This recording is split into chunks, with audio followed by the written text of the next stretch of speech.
This happened when I was still in secondary school. A friend of mine, Rachel, and I drove out to a public reservoir outside of Minnesota. There had been thunderstorms rolling through the region all evening, and we were parked near a designated recreational area, watching lightning hit across the water.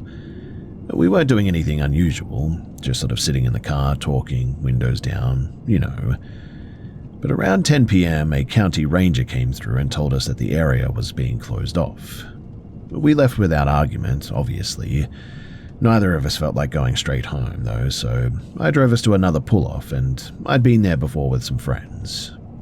It wasn't marked as a park, just a gravel area near a bluff overlooking the same body of water. No lighting, no facilities. I'd never had any issue there. As soon as I shut off the engine, Rachel received a call from her boyfriend. He was agitated and said that he had a strong sense that something was wrong, and wanted to confirm where she was and that she was okay. It was a bit weird, but at the time I dismissed it as just controlling behavior. She ended the call quickly. We got out of the car and walked about 10 meters toward the edge of the overlook, sitting on the flat rock.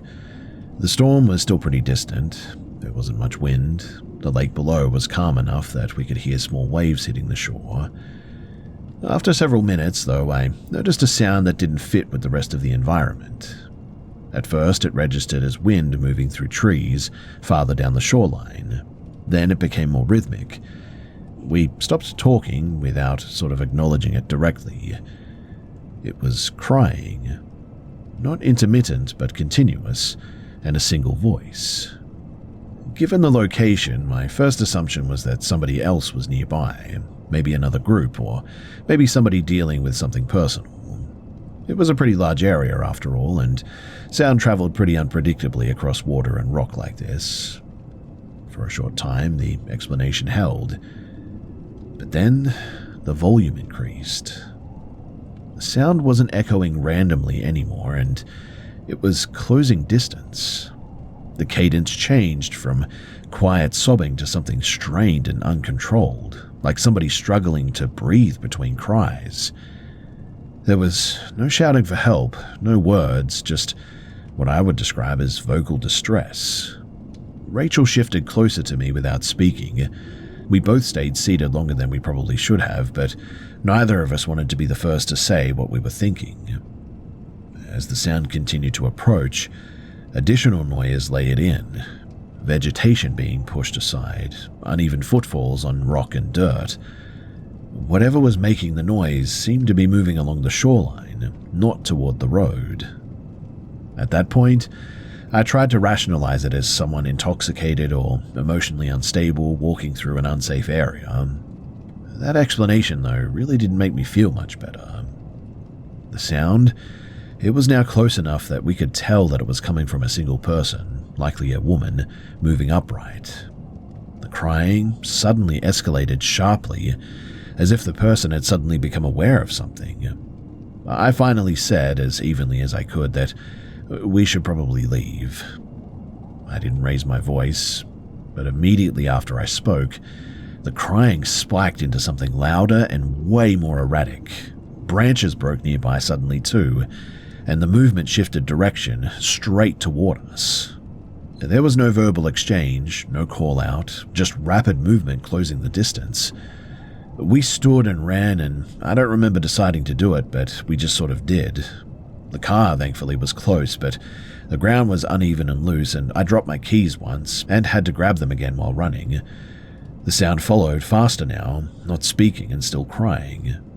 We got into the car without fully shutting the doors before I started driving. I didn't check the mirrors, and I didn't look back. I drove until the paved road ended and then just kept going until we finally reached a populated area. Neither of us spoke for several minutes. We just sort of sat there, dumbfounded as to what we had just experienced. Later, we tried to break down what could have explained something like that. Someone in crisis? Someone under the influence? Someone intentionally trying to scare us away? But none of those explanations really accounted for what we experienced. We never went back there at night, and I personally avoided the area entirely unless it was daytime and busy. What bothers me most isn't that I don't know what it is. It's more that if we had stayed silent and just a few seconds longer, I really don't know whether it would have approached anyway or how close it already was when we finally reacted. And so if we had stayed any longer, would we even be here to tell this? That uncertainty, it sits in my stomach like a rock.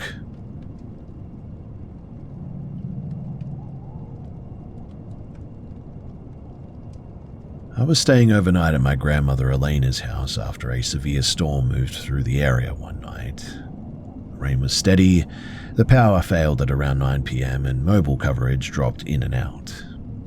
There was nothing unusual about the situation, but the conditions limited distraction for sure. We were sitting in the kitchen with battery lamps, waiting for the electricity to return. Elena began talking about local customs that she grew up with. She was careful to describe them as rules people followed, not as supernatural facts. And what stood out was that each belief was paired with a behavior that discouraged exposure, isolation, or risk. One example concerned hair. She said that women were expected to keep their hair tied after dark, especially when leaving the house. When I asked why, she said that loose hair was considered a signal that drew unwanted attention. She didn't elaborate any further, but framed it as a method of avoiding notice rather than anything mystical. She then described an incident involving her cousin, Anna, in the early 1970s. Anna was a teenager tasked with collecting water from a hand pump located, just outside of the residential area of where she lived. This was before indoor plumbing was even common, and according to Elena, Anna went early in the morning before daylight to avoid queues.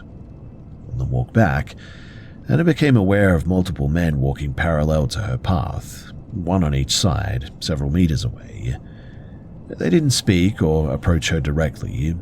When she reached a roadside shrine near a crossroad, the men stopped. One of them told her that she was fortunate that she was carrying water, implying that it marked her as having a purpose. After that, though, they just left. Elena emphasized that Anna never saw their faces clearly and didn't run. She continued walking at the same pace until she reached the main road. Another belief involved transporting food at night. Elena said that people avoided carrying prepared meals or sweets through wooded or unlit areas. She described this to a practical reason as well. Food invites interaction. She referenced a man returning from a wedding reception decades ago who was approached by a woman on a rural road asking for food. He reportedly placed a portion on the ground without engaging and continued walking. The next morning, though, the food was still there, which was obviously a bit odd, and also suggests that maybe there was ulterior motives. Elena said that it reinforced the advice not to stop or converse when isolated.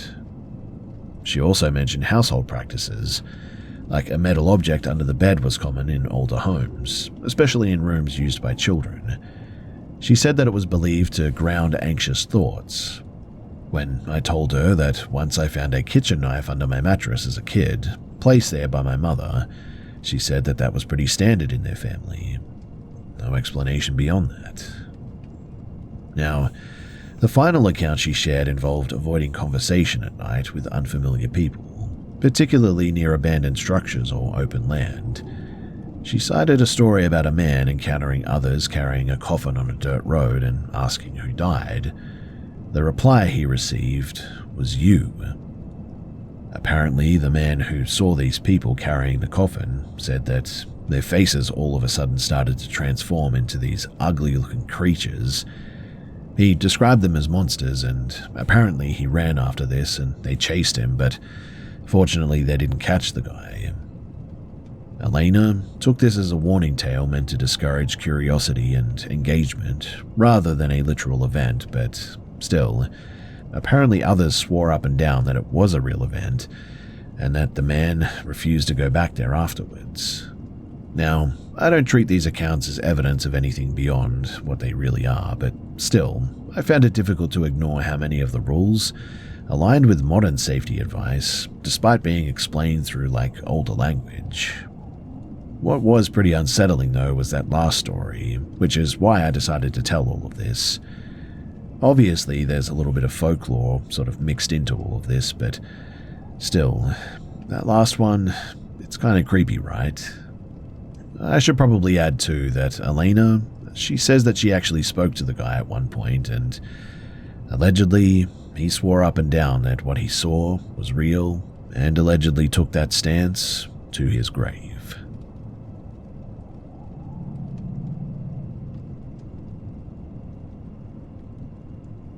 This is something that actually occurred to me, and it changed how I interpret certain events, even though I still consider myself somewhat of a skeptic. So in 2024, my family took a trip to South Korea. We spent time in Seoul, Busan, and then a few days in Jeonju. The trip was normal as well until one night, after dinner and a late visit to a small live music venue, we left the venue at around 11:15 p.m. The streets were quiet and the area was mostly empty because it was late. We were walking back toward our guest house along a narrow sidewalk that ran beside a canal. The path was lit by streetlights, but the light was uneven and the shadows were pretty strong. I would say about 100 meters ahead, there was another person on the sidewalk. It was a woman pulling a small suitcase, and she looked older, and her clothing appeared outdated. Plain layers, a long skirt, and a wide-brimmed hat. But what caught my attention was her posture. Her head was sort of angled straight down as if she was looking at the ground the entire time. She was walking slowly, and the suitcase made a distinct scraping sound against the concrete. My sister and I noticed her at the same time. We didn't speak about it out loud, but we both felt sort of unsettled by her. We kept our pace steady and passed her without making eye contact. But once we were past her, the sound of the suitcase scraping against the ground continued for a moment before fading. We then got into a taxi to return to the guest house, and during the ride I looked out the window to check if the woman was still on the sidewalk, but instead, I saw her standing among a group of people near a bus stop. She was in the middle of the crowd, and nobody appeared to notice her presence. Also, her posture had changed completely. Her head was tilted back and her face was visible now. And all I can say is that it looked unnaturally pale and rigid, like the skin had lost all of its tone. Her expression was blank and her eyes seemed open but sort of unseeing, if that makes sense. The crowd around her kept moving as if she wasn't even there. There was no reaction from anyone, in fact. And that's what made this whole thing worse. If she had been a normal person, someone would have looked at her or at least reacted at her posture, but nobody did. I didn't mention it to my family at the time because it felt like a detail that would sound irrational if I said it out loud, but that image, it always stayed with me. The next day, I went through the photos from that night to see if I had accidentally captured her at any point. There was no sign of her in any of the pictures, unfortunately. And look, I still don't believe in ghosts in a literal sense. I think that there's an explanation for strange sightings, and I generally dismiss paranormal claims.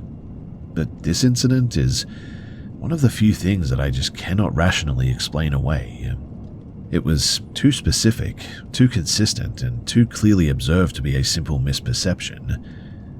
Even now when I think back about it, I still feel the same discomfort that I felt that night. I don't know what it was, but I know that it was real enough to affect me, and it's something that I just cannot shake.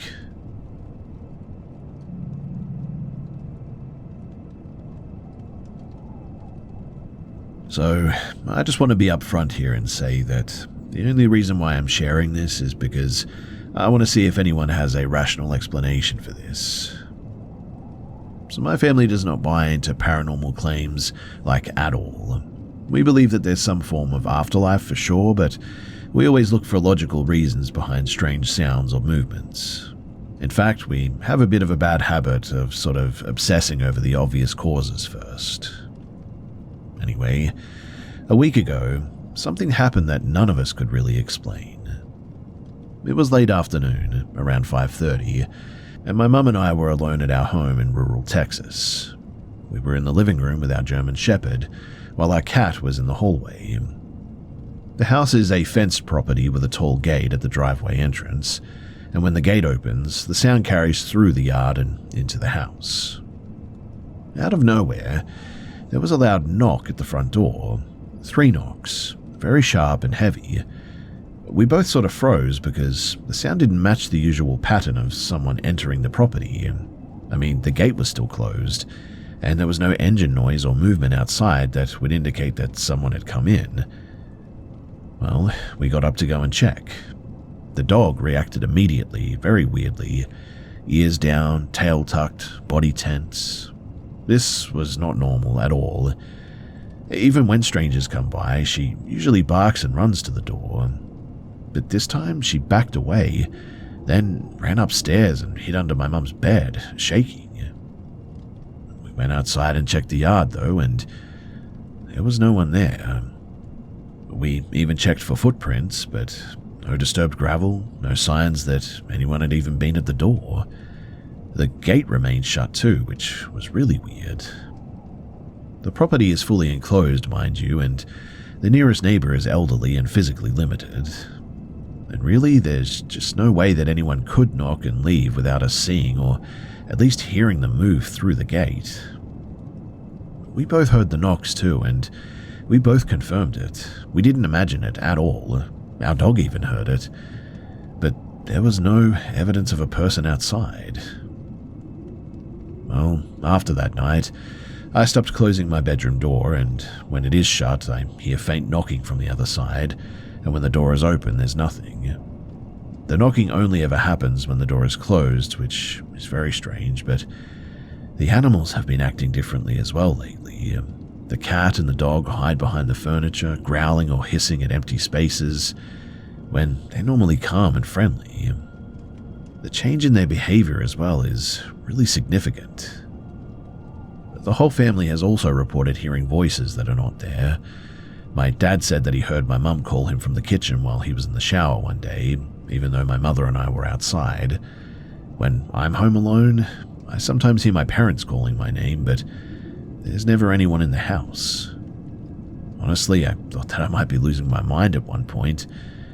But then, the knocking happened again today. It was late, around 9:45, and I had just come home from work. 3 hard knocks at the front door, loud enough to make the key ring rattle. At this point, I'm not sure if this is psychological or something else. If it is a person, then what they're doing without entering the property is kind of amazing, to be honest, without leaving evidence and without any logical motive. If it's not a person, then, well, I don't know what to make of this. Like I said, I'm sharing this because, well, I need an explanation or at least some advice. So if anyone has experienced something similar or has a practical way to check what is happening, I would genuinely appreciate it. I don't want to jump to paranormal conclusions, but I also really don't know what else to do at this point.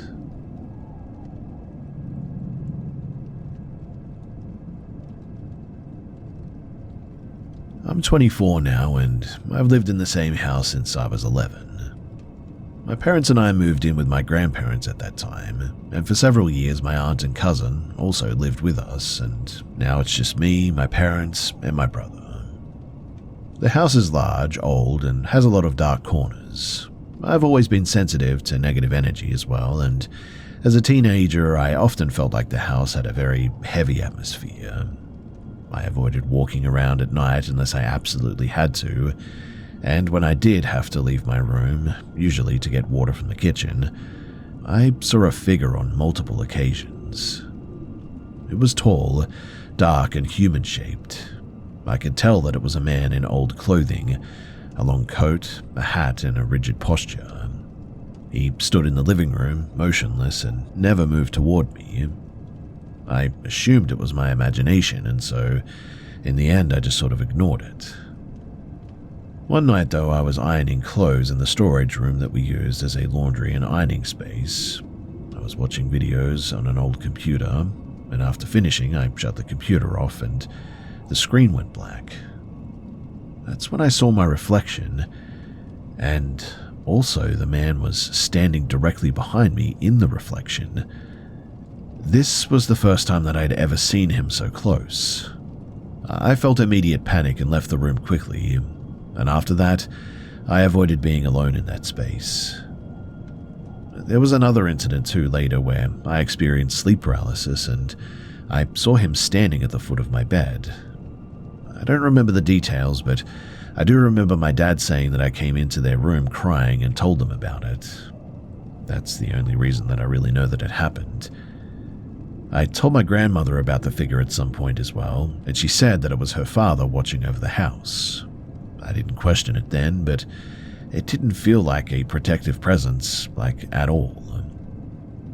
Anyway, years passed and eventually I stopped seeing him. I stopped thinking about it as well, until a few months ago when my cousin, my brother, and I were having dinner and sort of reminiscing about our childhood. When out of nowhere, my cousin asked if we had ever seen a man in a hat in the house as teenagers. My reaction was immediate and intense. I asked if he was serious, and my cousin confirmed it, and my brother, who is usually the most rational person that I know, looked visibly unsettled because he realized that he wasn't the only one who had seen the figure. They described seeing the same man in the same way, tall, dark, wearing a hat and a long coat, always standing still. The fact that two other people saw him independently made it impossible to dismiss as just my imagination any longer. We discussed it and realized the sighting stopped after our grandmother died, and we couldn't explain why. When I brought it up to my father, he said something that changed the context. He told me that my grandmother had been involved in an occult group and performed private rituals in a small room in the house that we were never allowed to enter alone. He believes that she must have summoned something and it left once she died. Obviously, I don't know if the explanation is accurate, but it certainly does fit the timeline. The sighting started when she was active in the house and ended after she was gone. Today, the house feels pretty different. The heaviness is certainly gone, and we still experience odd events occasionally, but they're way less intense. For example, we sometimes hear or see children moving around the dining room, and they appear to be harmless, and I also feel my grandfather's presence more often. I don't feel threatened by anything, and my mother recently saw a man that she identified as my grandfather in the kitchen, and that felt reassuring, I guess. The only remaining concern is the possibility that the entity was not simply a watcher, but something that was connected to the rituals. I don't know if it's gone or just dormant, and I don't know whether the house is safe or not. I would like to know what steps to take to verify what's happening and how to protect the household, so if you have any thoughts or any suggestions, then I would love to hear them.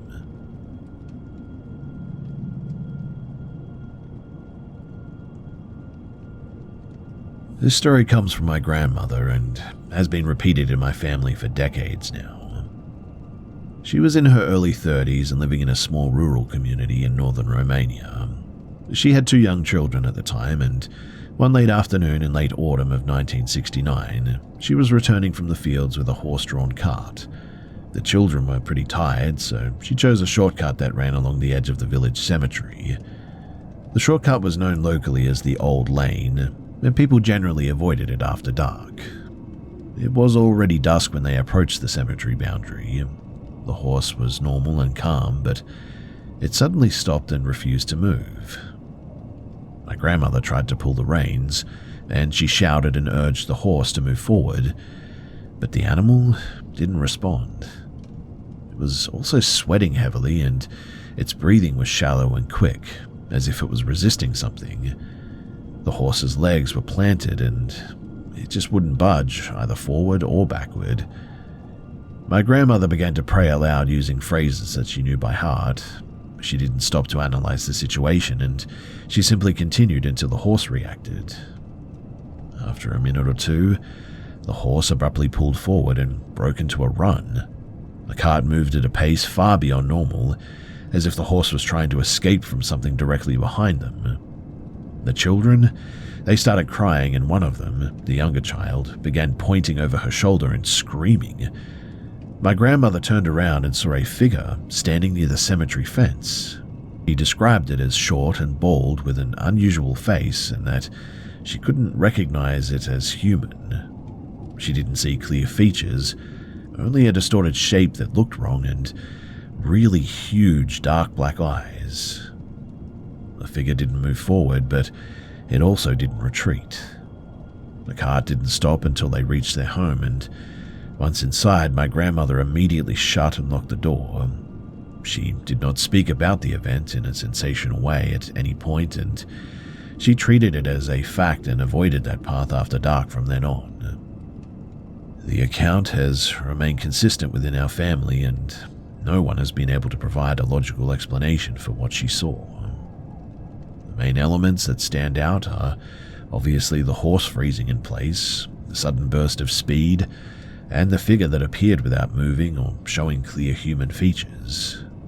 I can assure you as well that the story has been passed down for years and no one has added any details or changed the timeline whatsoever, and so it remains the same today as it was told decades ago.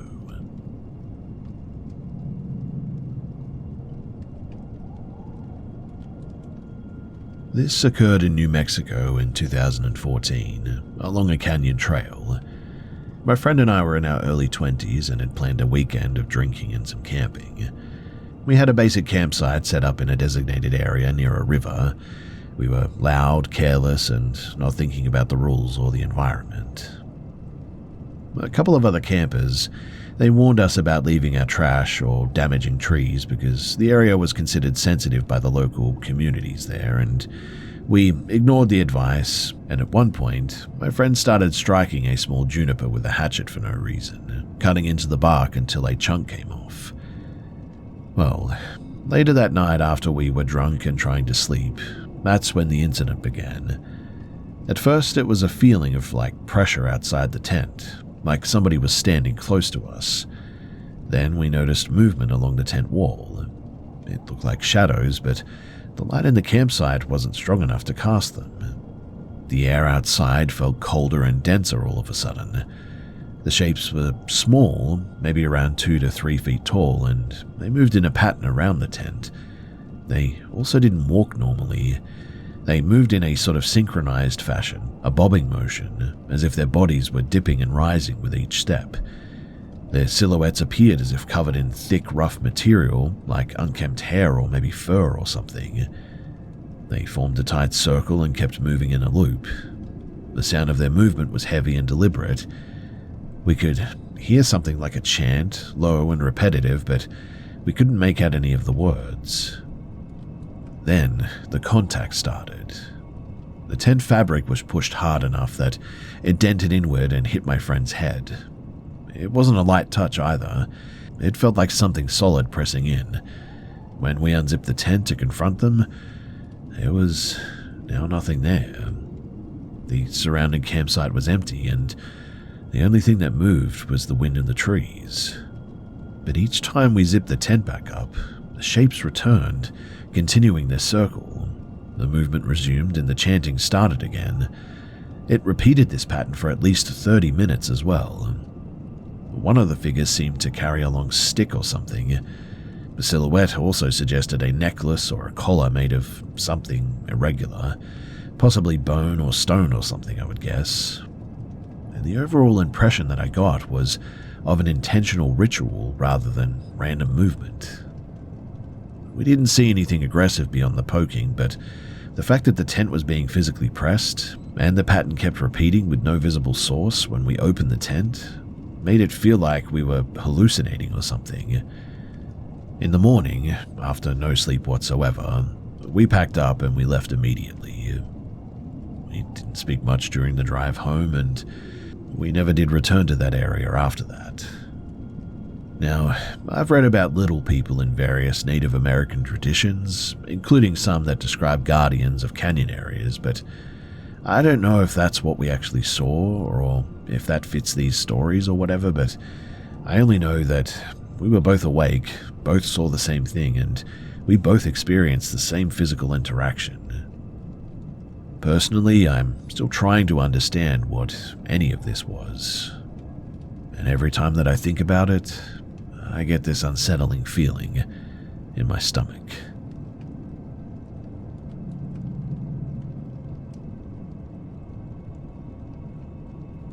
I enrolled in this institute in late August of 2021, shortly after turning 19. It was a regional technical college located outside of a mid-sized town.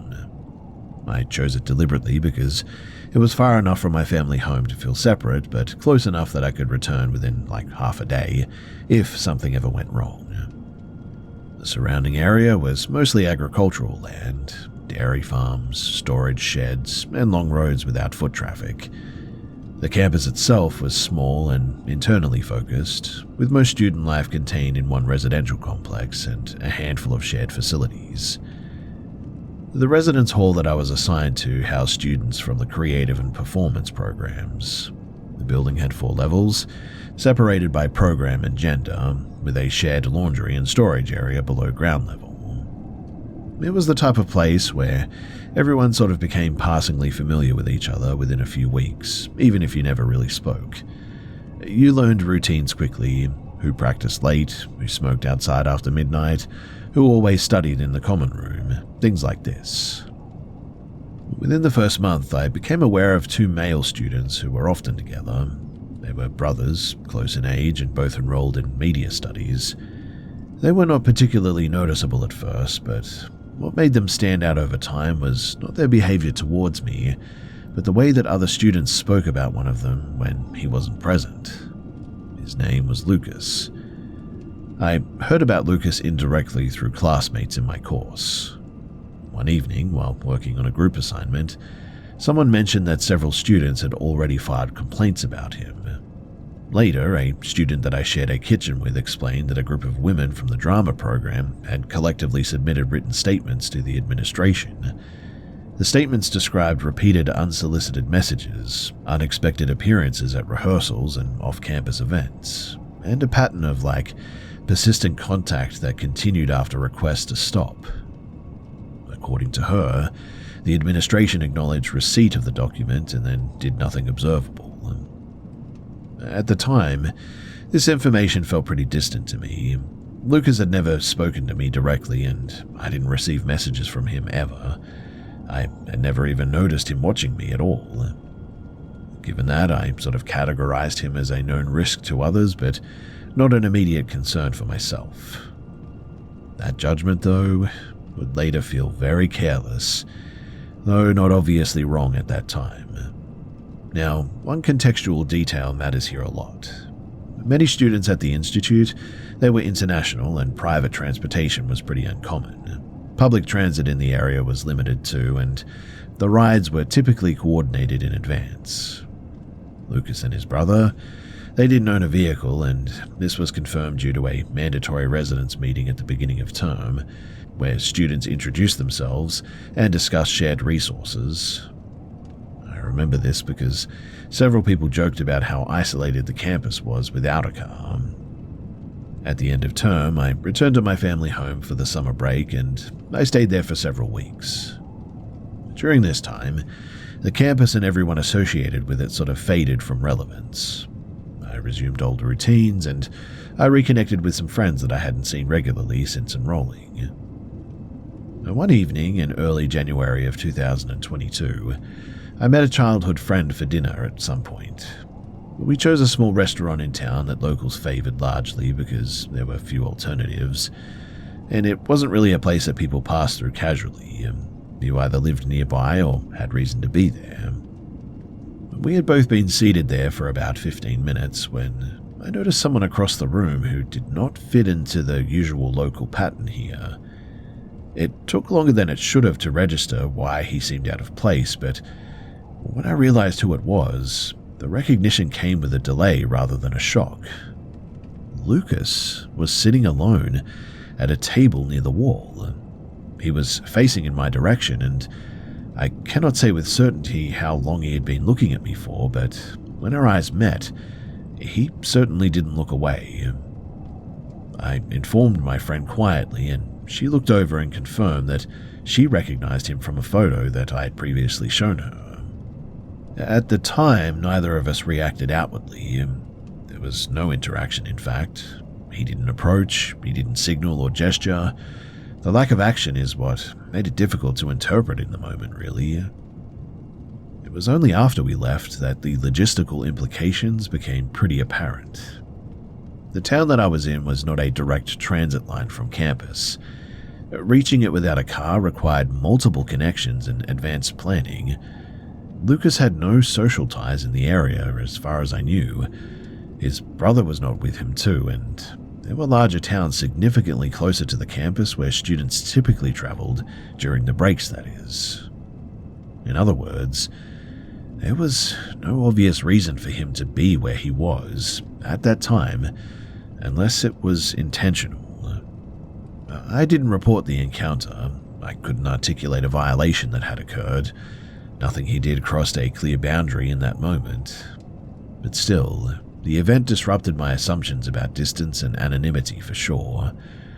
I had believed that leaving campus meant leaving its risks behind, but that belief was no longer tenable. When the new term began, I learned that Lucas and his brother were no longer enrolled as well. No announcement was made, no explanation was offered. Students speculated quietly, but nothing was really ever confirmed. I never saw either of them again, in fact. I completed my program in mid-2024, and eventually I left the area entirely. And it was soon after I left that I eventually found out what happened there. So apparently Lucas and his brother, they had sexually assaulted one of the girls there, and according to what I heard, they also tried to kill her, but she narrowly escaped, and apparently now they're in prison. Which sort of begs the question, right? Why was Lucas in my town, watching me from that table, where really he shouldn't have been there?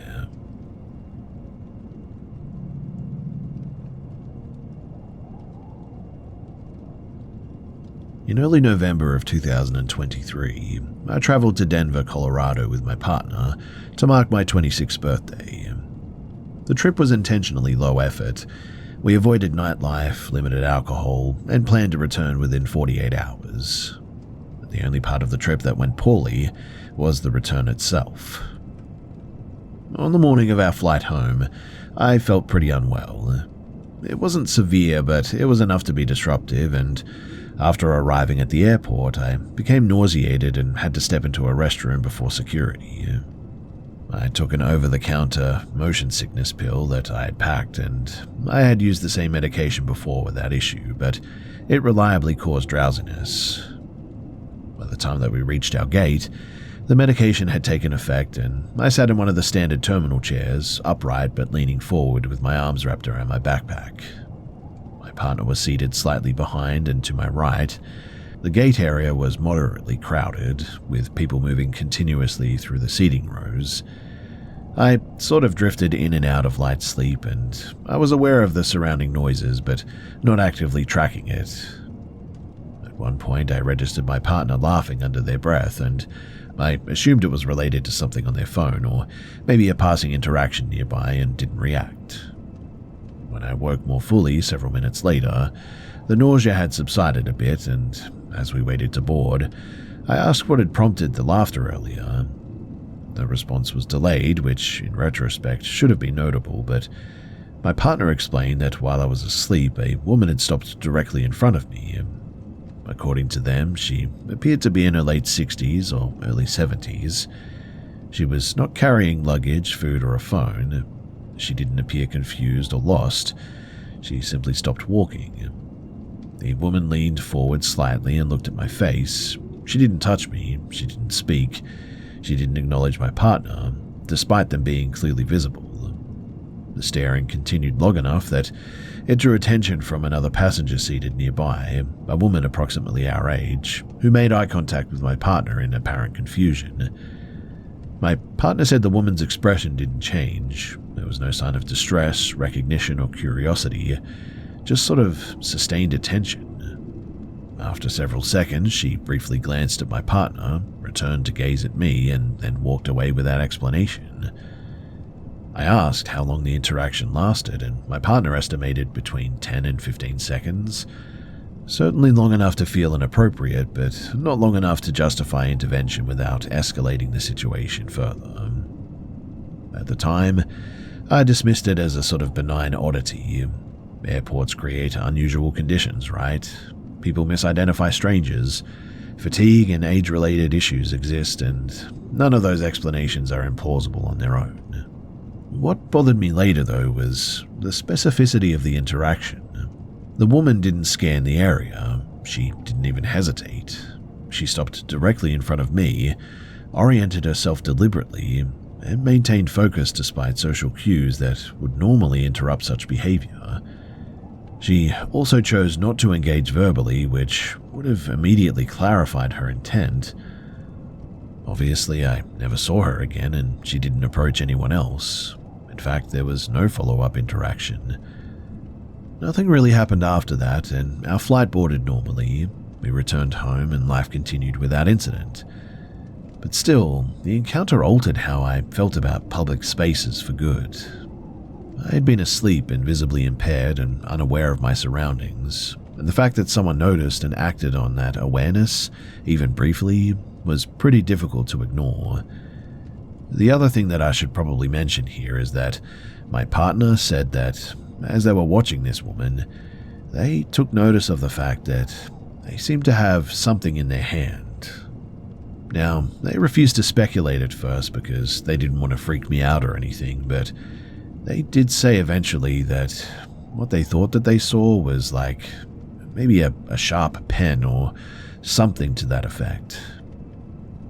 I have since been more careful about sleeping in public spaces, not because I believe that that specific woman posed real danger, but because the situation demonstrated just how easily attention can be directed at someone who is temporarily unable to respond. That realization, it hasn't resolved into fear, but it also hasn't faded either, and it has made me much, much more cautious.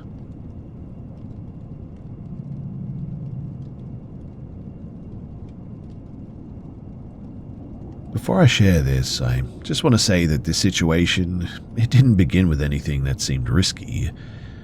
I think that's the part of what made it so difficult to respond to once it did escalate. There was just no single moment where it clearly crossed a line.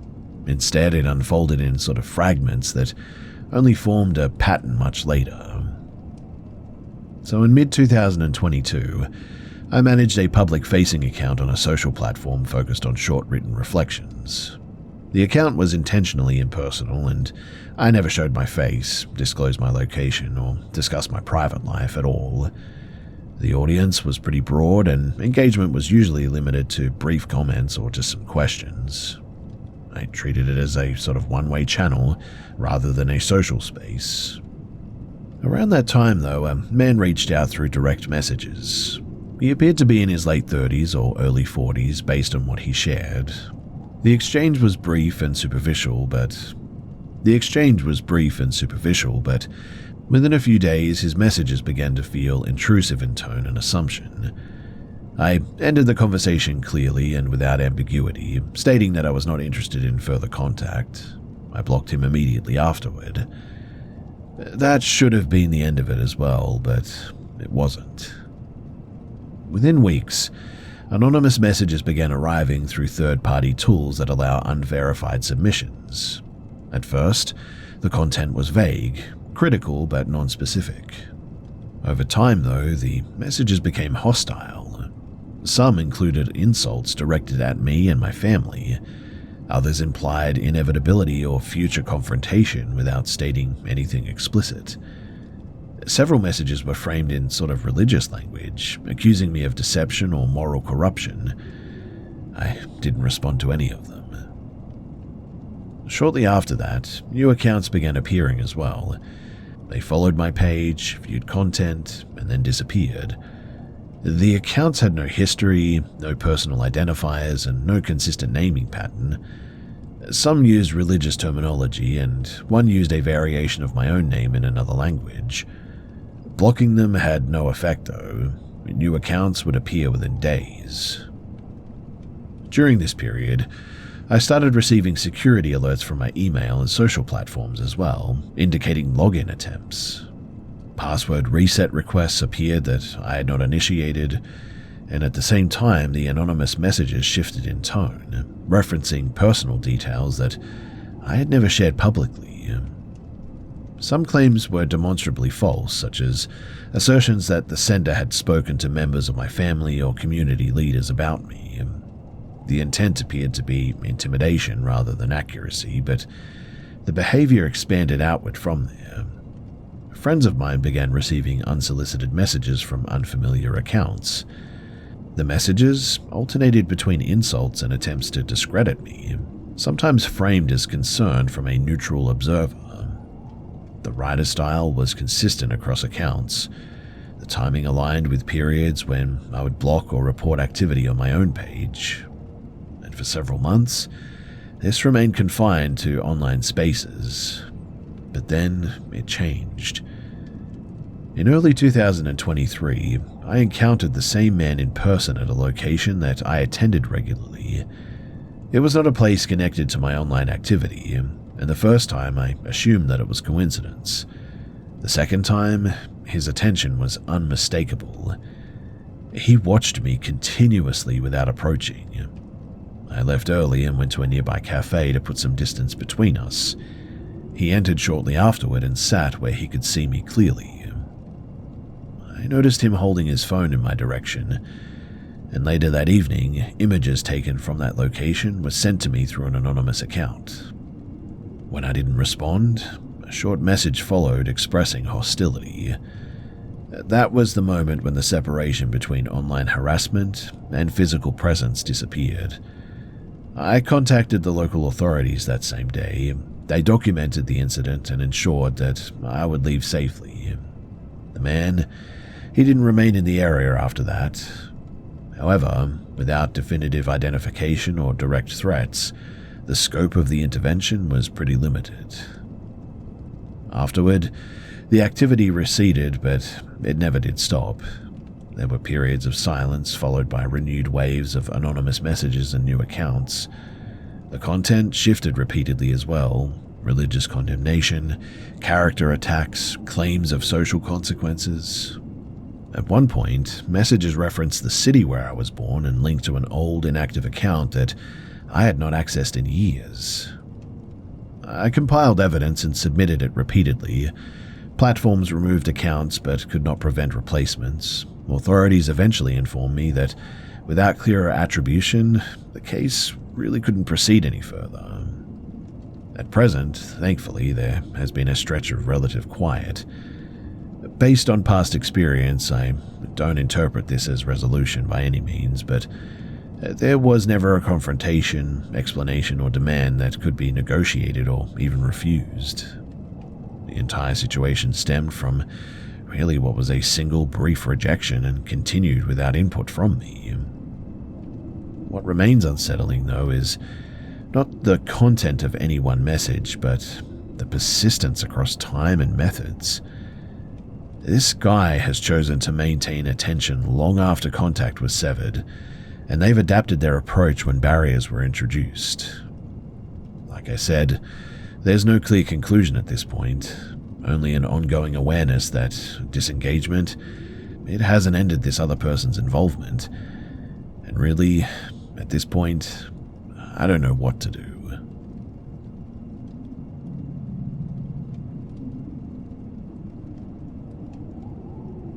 This happened about a year ago in a ground-level unit on a residential complex.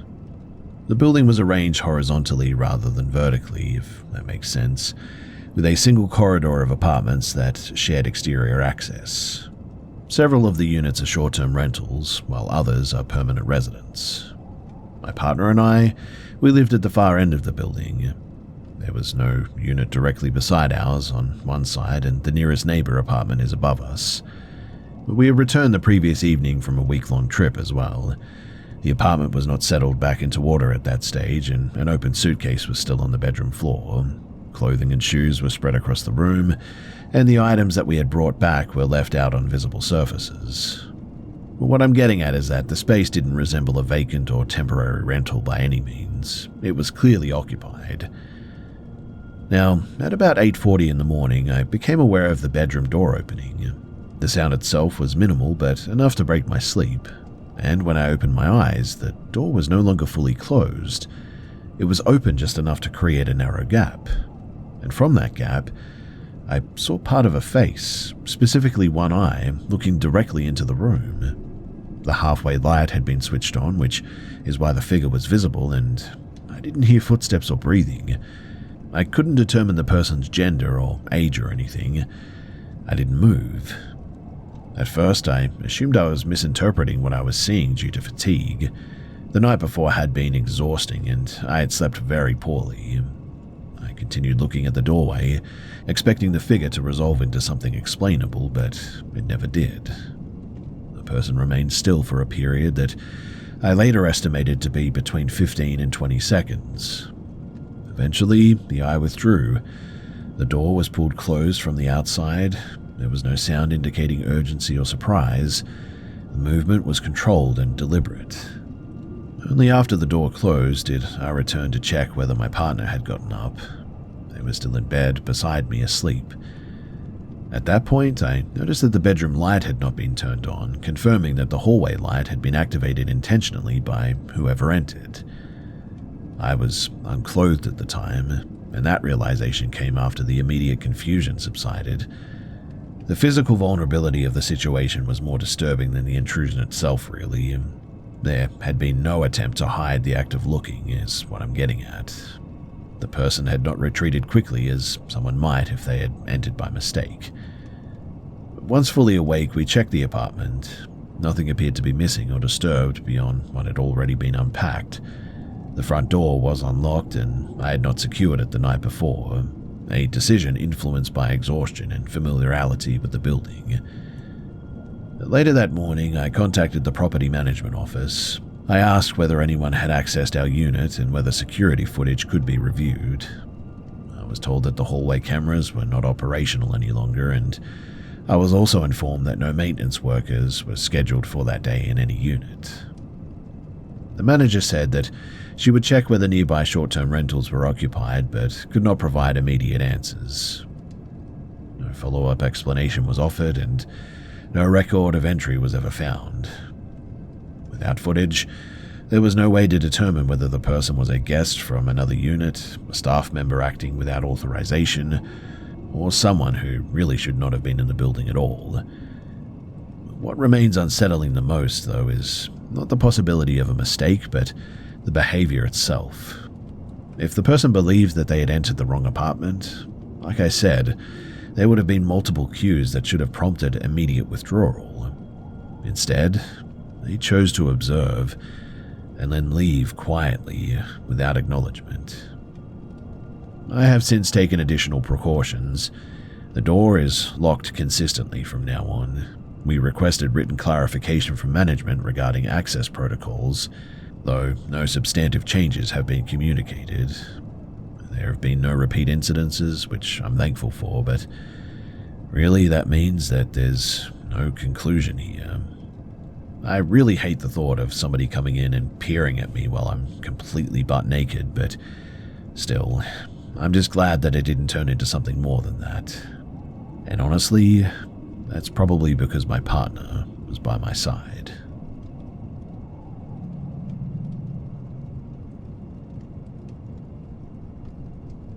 I was 11 years old when this happened, and my parents had already been separated for several years at this stage, and my sibling and I, we were staying at my father's rental unit as a part of our scheduled custody arrangement.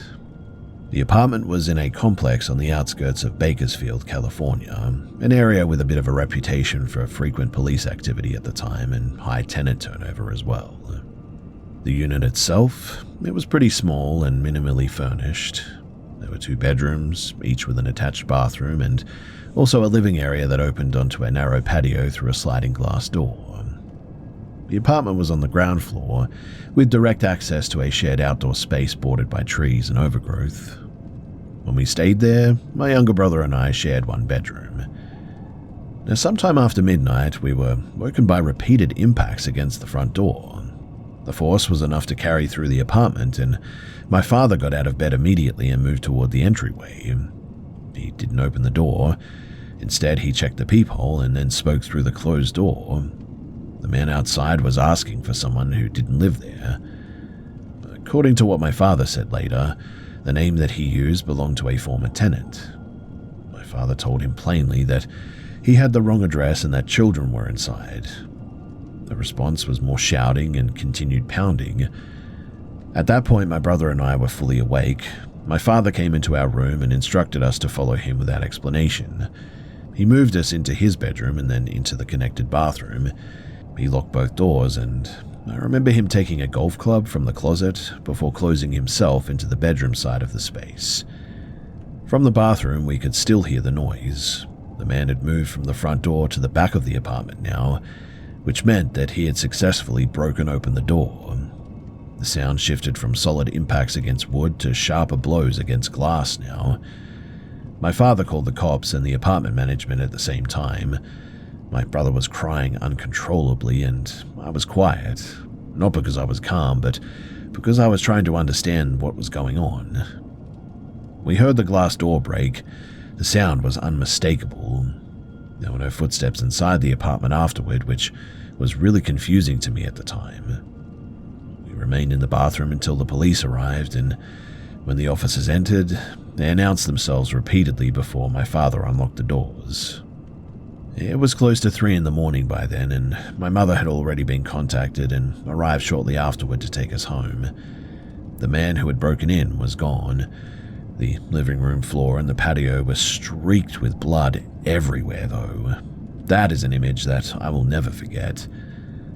Later, we were told that the man had forced his way through the sliding door, and he had cut his wrist really badly, apparently, enough to cause significant bleeding. Instead of entering further, he fled toward the wooded area behind the complex. Police tracked him by following the blood trail and found him a short distance away. He was taken into custody and he was treated by paramedics.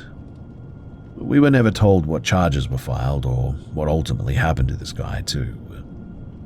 In the years since then, the event has sort of settled in my mind, less vivid than it was at the time, but certainly more persistent. I replay the scene often in my head. It's the escalation and the containment and the waiting that always makes my skin crawl. I'm also sensitive to sounds at night now and to doors that feel insufficiently secure. I also sometimes continue to experience nightmares involving that forced entry night, regardless of where I'm living. These symptoms overlap with broader anxiety issues that I have, for which I am now receiving treatment for. But what makes the incident difficult to contextualize is just how narrowly it avoided becoming something way worse. The man was not targeting us specifically. He was not acting with a clear plan, in fact. The violence was really chaotic and sort of misdirected. And that randomness is part of what really makes me feel uncomfortable about the whole thing. Years later, too, long after my father had moved away, the same apartment complex made local news for a series of break-ins involving a man entering occupied units at night and climbing into bed with residents, apparently. The incidents continued for months before an arrest was made, and that despite surveillance footage. I don't connect these events directly, but still, the knowledge that such behavior could occur repeatedly in the same environment reinforces a basic conclusion that I reached pretty early on in my childhood even. Safety in familiar places often depends on conditions outside of one's control. And that understanding, it has never fully faded for me.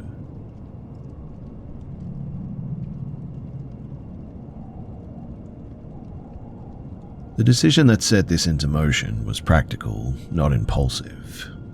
Severe weather had slowed everything down for days, and I needed to make sure that my car was usable before an interview scheduled for the next morning.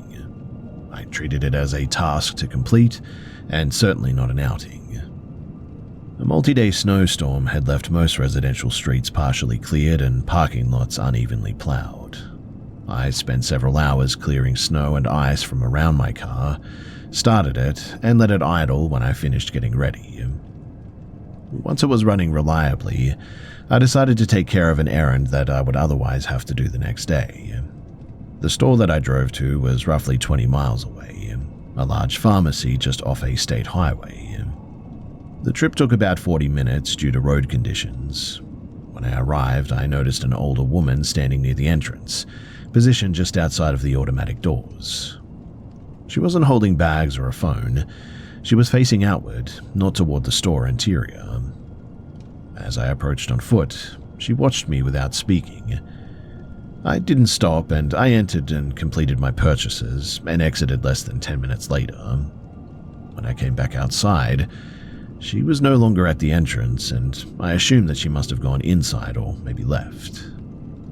I unlocked my car, sat down and closed the door, and almost immediately there was a knock on the driver's side window.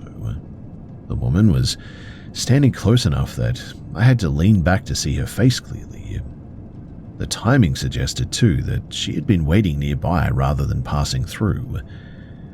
I lowered the window completely, which I would not do again in a similar situation. She asked where the nearest grocery store was. I pointed behind her to a small market in the same plaza. She shook her head and said that she meant the other one. I named another store across the road, and again she said no. When I mentioned the larger supermarket chain in the area, she confirmed that that was the one that she meant, and asked if I could take her there. She said that she had been trying to call her daughter without success, and that the store that she named was not nearby. It would have required getting back on the highway and driving several more miles. I asked how she had arrived at the pharmacy, and she said that she had walked. I asked from where, and she named a residential area that would have required a long walk, in freezing conditions, across roads without sidewalks too. The explanation really didn't seem to add up with the weather, her age, or her apparent physical condition. So I suggested calling a rideshare or maybe a taxi. She rejected both options, saying that they were unreliable and slow. She repeated that the store was just down the road and asked again for a ride. Her tone shifted, though, from neutral to insistent. She did not raise her voice, but she did not acknowledge my refusal as final either. Throughout this exchange, she didn't look around or attempt to engage anybody else. Several people passed within a short distance, in fact, and she remained completely focused on me and my vehicle. I told her in the end that I couldn't help her and that I needed to leave. She continued speaking for several seconds after that, repeating her request and offering additional explanations that didn't seem to clarify anything, and eventually she stepped back from the car. Now, as I began to pull out, I saw her move toward the edge of the lot. She didn't approach another person, but in my side mirror, I noticed her stop and reach into the front of her coat, partially opening it. She removed an object briefly, long enough to adjust it, and then concealed it again. And it appeared to be a small knife, held low and close to her body. There was no brandishing or overt threat by any means, but that action seemed deliberate and not performative. I drove away immediately. As I exited the lot, I checked the mirrors and saw her standing still, facing the direction that my car had gone. Nothing followed, and thankfully I wasn't contacted again. I have been thinking about this over the past few days as well, and I can list some alternative explanations for her behavior, including confusion or unrelated intent, I guess, but none of those explanations account for the sequence as a whole.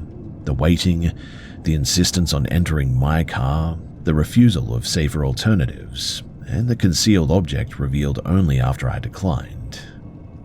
I'm 30 years old, and I'm frequently mistaken for being younger. That fact matters too, because it likely influenced how I was perceived in that interaction. Thankfully, the incident ended without escalation, which I was very thankful for. And also, I have been past that pharmacy a few times, and thankfully I have not seen her again. And I really hope that it stays that way.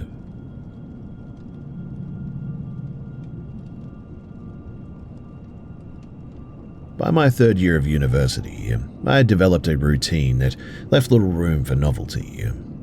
Classes, practice, and part-time work filled most of my time, and the campus itself, well, it felt pretty predictable. That familiarity is what made the incident stand out later too, I guess. It occurred in a place that I thought that I understood. This took place in October of 2010 while I was enrolled at a public college in eastern Kentucky. The campus itself sits on uneven terrain with older academic buildings clustered at the higher elevations.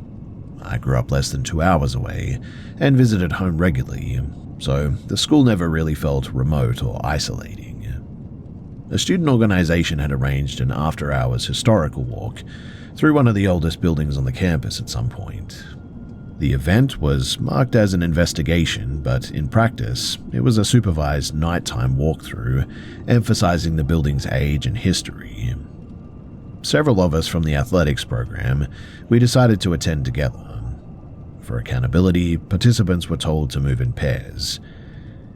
Now, the building that we entered was a former administrative hall near the top of the campus. It had thick interior doors, narrow stairwells, and minimal exterior light. To create a controlled environment, interior lights were turned off and most doors were closed.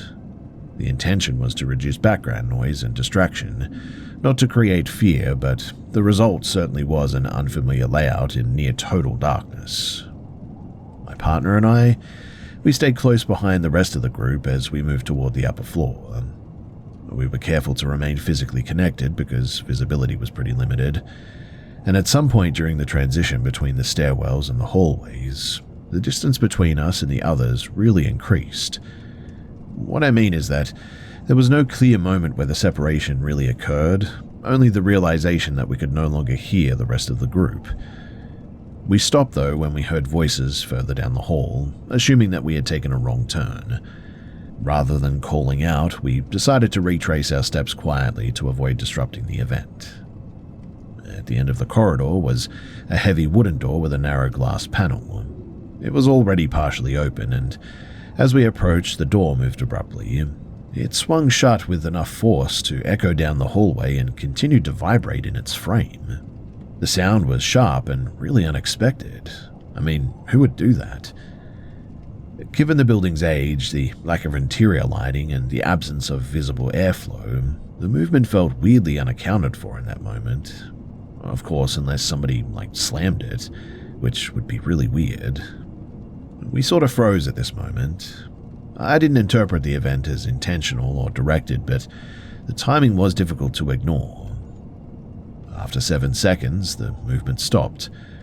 I tested the handle and the door opened without any resistance. We passed through and found the rest of our group nearby. No one else reported hearing the door, which was really weird. They had assumed that we were still behind them. The discrepancy added to the confusion, obviously, but the group continued without further incident. Later that night, though, while walking downhill toward another part of campus, I lost my footing at some stage. There was no obstacle that I could immediately identify, no visible branch or uneven pavement or anything, but the ground was sloped and poorly lit, so I'm pretty sure that that was it. In any case, I sort of fell forward and felt immediate pain in my right ankle. I had injured the same ankle years earlier, and the sensation was familiar to me. I could no longer put weight on it. One teammate assisted me while the others walked ahead to get some help, and I was eventually taken back to my residence hall. Medical imaging the next day confirmed that I had a fracture consistent with re-injury rather than a new trauma. Now, in the years since then, I have reconsidered the sequence of events with more distance, and the building's door was old and heavy, likely affected by pressure differences caused by multiple doors opening and closing elsewhere. The fall, well, that occurred on uneven terrain in low visibility after several hours of physical activity, so yeah, that's not really that weird. But the part that still really gets me is how hard that door was slammed, and also the fact that really nobody else was there. It was just me and my partner. And so, who slammed the door, and how did they slam it so hard that it literally was vibrating within the frame? I still cannot understand that or even come up with an explanation. In fact, we went back there at some point when really nobody else was around, and we slammed the door as hard as we could, trying to emulate what had happened that night. And no matter how hard we slammed that door, we could not get it to do what it had done that night. Whoever or whatever had slammed that door must have done so with so much force that I don't know how that is even humanly possible.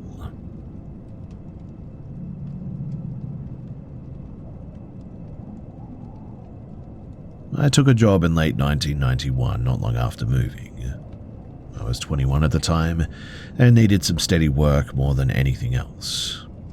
The position was clerical, attached to a large retail building, one of those sort of 19th century department stores that had been renovated in sections but never fully modernized. The facade was preserved heritage stone, the interior a mix of new wiring and very old structural choices that really no one had quite resolved. I rented a small unit though, close enough to walk if I had to. My shifts were mostly daytime, but every so often management asked staff to stay back after closing to process inventory and pricing updates. The work itself was pretty routine, but what stood out almost immediately was where our office was actually placed. The pricing office was not on the main retail floors. It was a converted service room behind the sales levels, accessible by a narrow internal walkway that crossed an open void above the loading area. The room itself barely fit 2 desks, 2 terminals and a set of industrial label printers, and above us were 2 unused floors that had once been administrative offices, then later storage, and eventually nothing at all. Those levels were officially closed off, though the doors were never locked. In any case, I shared the space with a woman named Karen, a few years older than me, who had worked there long enough to treat the building as an inconvenience rather than a curiosity. During my first week, I noticed small irregularities, sounds mostly, footsteps overheard during times when the upper levels were empty, or should have been at least, the noise of chairs scraping, faint and distant, though there were no chairs left upstairs as far as I knew. Once or twice, the scent of tobacco drifted through the office, despite a strict no-smoking policy, and also some modern ventilation, which should have made that impossible. And so, at first, I just assumed that the building simply carried sound poorly. I mean, old structures often do, right? Karen heard the same things as well, but dismissed them as the place settling, even though it was the middle of summer and nothing was changing structurally. The first visual incident, though, that happened midweek. So I was standing at the printers when I noticed someone at the far end of the corridor outside of our office. The person appeared to be male, wearing dark work clothes, standing still. I turned fully to look, expecting to see a contractor or maintenance worker or something. But when I did, the corridor was now empty. There was nowhere, though, for someone to step into unnoticed. The hallway terminated at a locked fire door. I checked anyway, but there was no one there. Similar sightings followed over the next few weeks, too, always peripheral and always brief. I stopped reacting to them outwardly, but began keeping mental track of when and where they occurred. Unfortunately, though, no clear pattern emerged. The escalation, though, came during an overtime shift in early December. The store was closed and the weather was poor, and only a handful of staff remained in the building. Karen had already left and I was alone in the pricing office, aware of the rain hitting the upper windows and very little else. After about an hour, I heard movement above me that was more sustained than before, and louder than usual. Not footsteps, but something closer to general activity, I guess, like drawers opening or papers being moved. I decided against my better judgment to go and check whether someone had accessed the restricted floors. I took a torch from the supply cabinet and used the old service stairs at the back. The stairwell lights didn't activate, and on the first unusual level, the offices were exactly as expected. Striped rooms, dust and disconnected wiring everywhere. As I moved further along, though, I felt an abrupt sense of what I can only describe as pressure. It left the clear impression that I was somewhere that I shouldn't have been as well. It was similar to walking into a meeting that you weren't invited into, is how I like to describe it, multiplied and really sustained. I backed out of the room, and that's when I noticed a light ahead of me, actual light, not from my torch, but coming from the direction of what had once been a staff function hall. The doors were partially open, and inside, though, the room was empty. No people, no music, just a single maintenance lamp that apparently had been left on, illuminating nothing in particular. It was at that point, too, that the discomfort escalated into something harder to rationalize. The feeling wasn't dramatic, but it was definitely there, and I left immediately. As I reached the bottom of the stairs, I encountered my supervisor, Helen, moving quickly toward the exit. She looked unsettled and asked where I had been. When I told her, she paused and said nothing further until we were outside of the building. We decided to go and get a coffee, and we spoke at a cafe nearby, and she told me that while finishing paperwork, she heard typing and conversation echoing throughout the corridors, distinct enough to recognize speech patterns but not words. She also described seeing a woman pass her office door, dressed in outdated business attire. Helen had assumed that it was me until she came out and checked and found my office empty. Neither of us said anything about this incident. I mean, there really was no protocol for that kind of thing back then anyway, and no clear benefit in raising it. I continued working there for another 8 months. The disturbances never escalated beyond that night, but they also never really fully stopped either. The sounds continued. The brief sightings continued. No explanation was offered, formal or informal. Years later, though, I learned that several employees had died on that site over the building's long operational history, mostly industrial accidents from earlier decades. And that information certainly changed the way that I looked at the building. I really don't know what to make of all of this. I did leave the job eventually, and the building is still there, still operating, still largely unchanged above the floors that customers never see. And when I pass it from time to time, I often wonder if whatever was happening in there is still going on.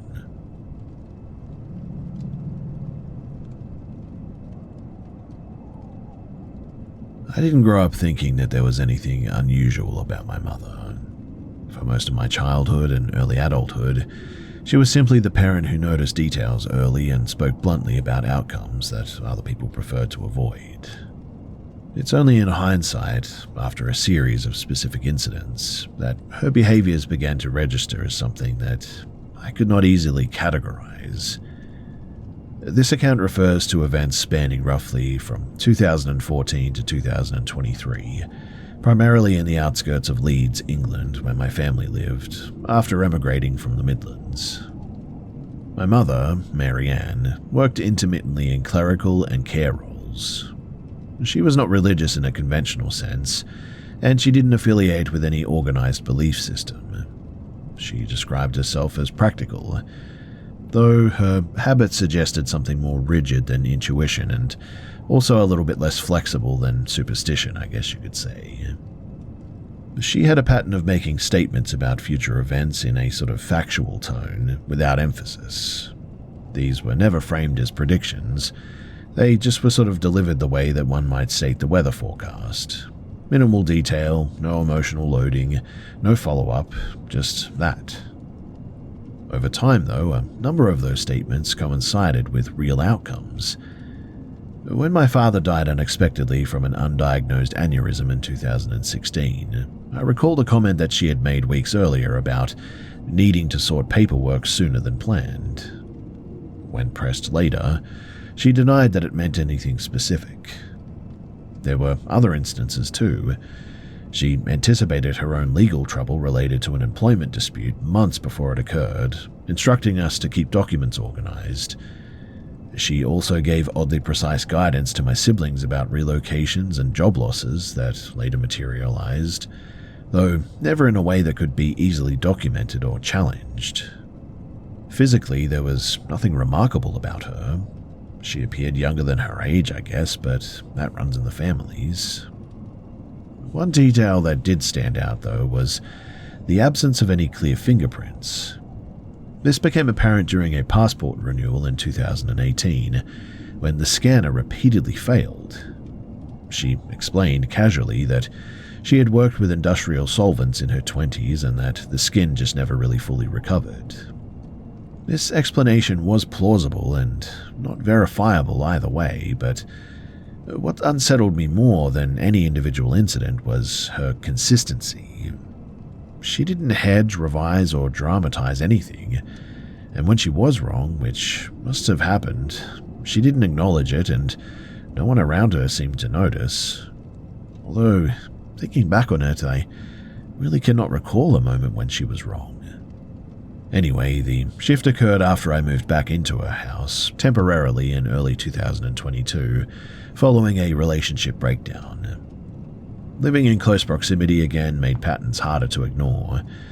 She maintained rigid routines and reacted poorly when they were disrupted. She kept handwritten notes about neighbors, schedules, utility outages, and local emergency sirens.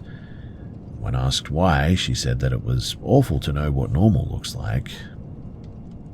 Around this time, I experienced two incidents, though, that I cannot fully contextualize. So the first occurred late one night while I was staying over at my sister's house in Bradford, helping care for her newborn. I woke abruptly and told my sister, without prompting, that she should call one of her friends.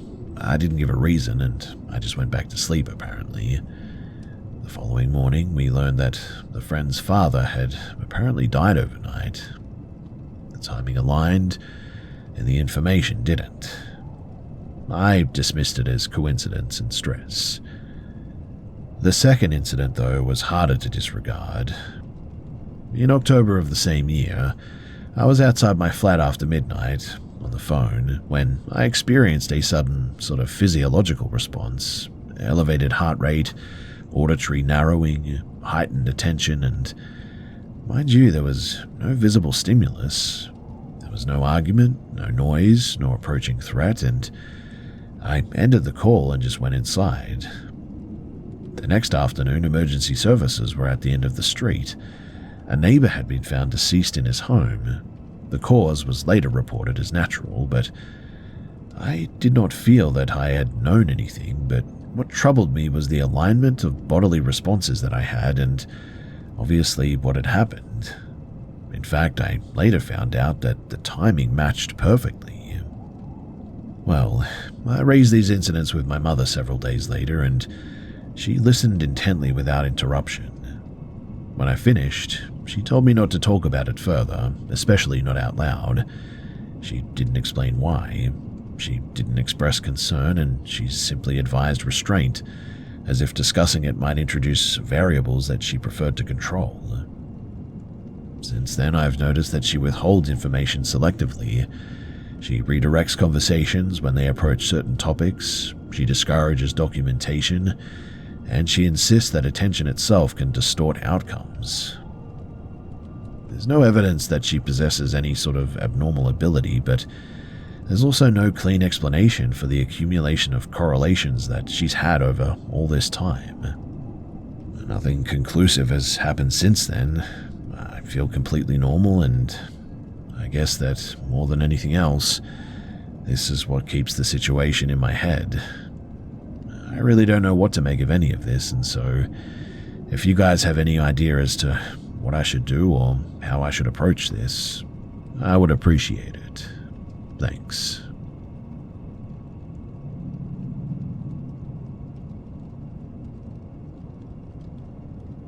I live in Iowa, and I also live in a ground floor apartment in a complex built around a shared pedestrian corridor, with exterior stairwells, mail units, and parking bays. The layout matters because sightlines are pretty predictable here. Nothing about the environment is confusing or obstructed. Now, the temperature that night, it was below freezing with steady rain. That combination is uncommon locally and tends to shut things down here.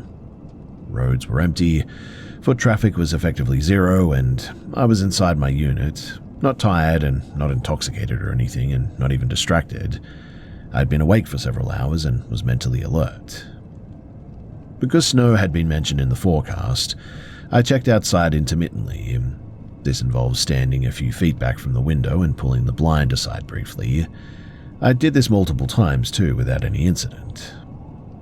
At about 1 in the morning, during one of those checks, I observed movement near the mail area, roughly 20 meters from my window.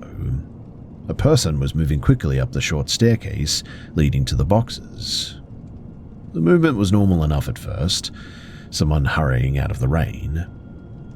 When my attention shifted fully to that area, the person stopped abruptly on the stairs and rotated their head toward my window. The movement was immediate and precise, not gradual. There was no searching motion. It was a direct alignment. I registered a brief visual detail during that motion. Hair, copper or orange in color, of medium length. That's the only physical feature that I could state with confidence, but after that my visual processing failed in a way that I've never experienced before or since then. I could not resolve a face, clothing, posture, or even a clear outline. The figure remained present in my field of view, that much I'm sure of, occupying space on the stairs, but without any definable features. Mind you, this is not darkness related. The area was illuminated, and surrounding objects, the steps, handrails, wet concrete, mailbox cluster, they were all clearly visible and sharply defined. The figure didn't move during this interval, and I didn't feel frozen or anything, but I also didn't attempt to move. The duration was pretty short. I would say maybe 5 to 10 seconds. There was no sense of panic. The dominant sensation really was just sort of discomfort, mainly because of what I was seeing and because, well, I just couldn't make sense of it. I eventually broke eye contact by stepping away from the window, and I went into the kitchen and I told somebody else in the apartment that I had seen something outside that didn't sit right. I didn't describe the figure in detail because, at that point, well, really I couldn't. I didn't look back outside that night, and over the following hours I mentally reviewed the scene repeatedly. The distance was reasonable, the angle was direct, the lighting conditions should have allowed for identification. The behavior itself raised questions. There was no apparent reason for someone to be running toward the mailboxes in freezing rain after midnight, nor for them to stop mid-motion and look directly at a residential window without hesitation. There's no additional detail that I've delayed mentioning because of its uncertainty or anything here too. During the initial moment, I may have registered a lower limb positioned in a way that really didn't match a natural stance. I really cannot confirm this though. My confidence level is really at about 50%, and it may have been a reconstruction error rather than my own perception. What concerns me most, though, is not the possibility that I just misidentified something. It's that my sensory processing appeared really impaired at that moment. I could see everything except the subject itself, and that selective failure just doesn't align with stress response, lighting issues, or fatigue or anything. I really don't know what to think of it. The incident was brief, contained, and isolated, and that should make it easy to dismiss, I know that, but instead, the lack of a clear failure point, no obvious reason why my perception broke down like this, has made it really difficult for me. That's really the only reason why I'm sharing this now, because, well, I'd rather forget it because it spooked the heck out of me.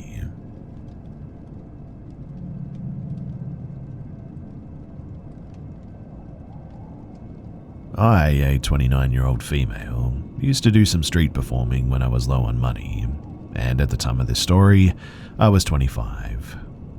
I had recently lost a lot of weight and needed to save some money for skin removal surgery. This was due in addition to buying all new clothing and seeing a chiropractor because of the changes in my gait affecting my spine. Pro tip, by the way, is that losing weight is really expensive. I don't know why nobody warned you about that, but yeah, that was my experience anyway. So, this was a Friday night and I was in a college town near the state university with a lot of bars and restaurants around. Because all of my clothes hung off of my body like a tablecloth, I was wearing a decorative scarf tied into a dress, and it was a little on the revealing side, but it certainly didn't look as sloppy as the rest of my clothing. If you don't wear decent clothing and makeup and such when you street perform, people assume that you're homeless and can be really terrible towards you. This is relevant to this story. So, I was tuning up my guitar, sitting in a camping chair outside of a couple of bars, and at around 8:30 p.m. this beige SUV pulls up and parks in front of me. The guy driving it hopped out and approached me. "Hey, do you want something to eat?" "Oh, no thanks, I'm okay, but thank you."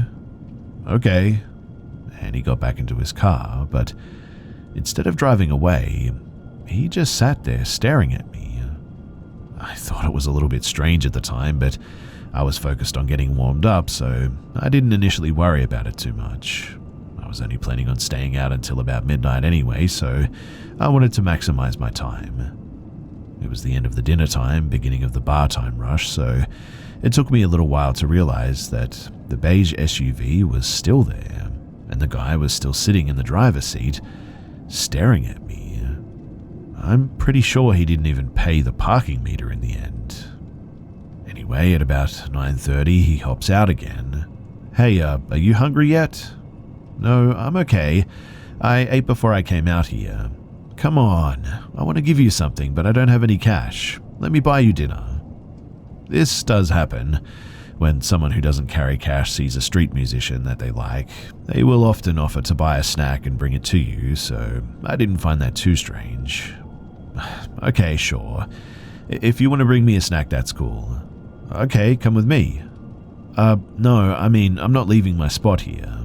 There's a really good restaurant I want to take you to, though, but it's too far to walk. We need to drive there."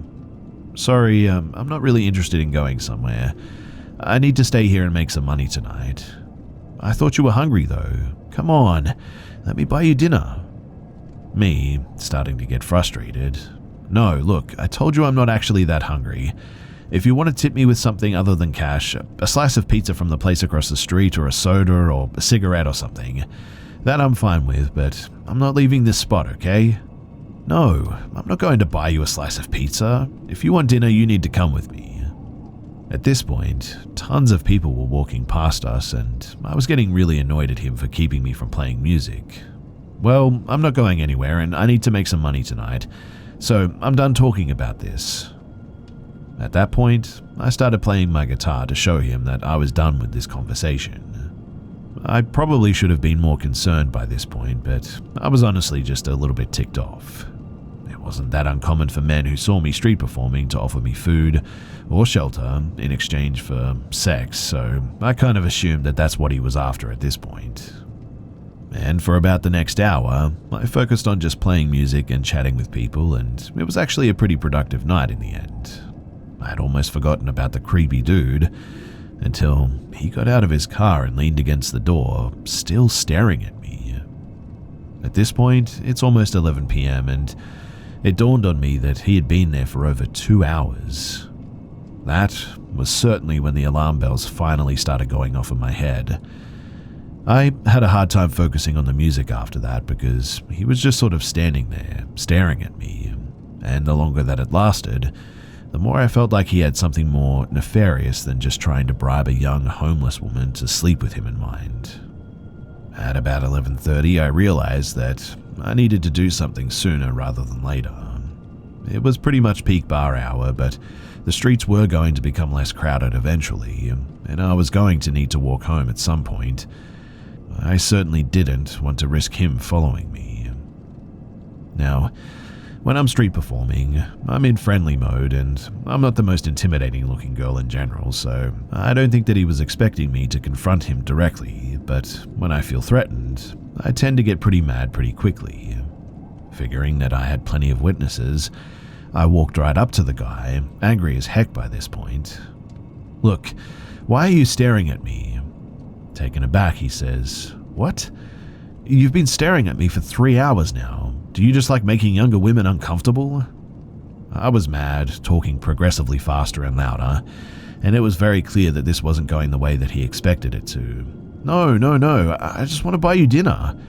"So you're just waiting for me to get hungry enough to go get dinner with you, when I've already said no several times? That's not being helpful, it's being creepy. And look, I know that there aren't any restaurants still open at like 11:30 p.m. around here anyway." No, this one is. It's still open." "I don't care if it's still open because I don't want to go anywhere with you, and I told you that. So why are you still here waiting?" "No, you don't understand." He looked like he was racking his brain for an excuse at this point. What am I not understanding about you staring at me for the last 3 hours?" "No, you see, I'm an Uber driver."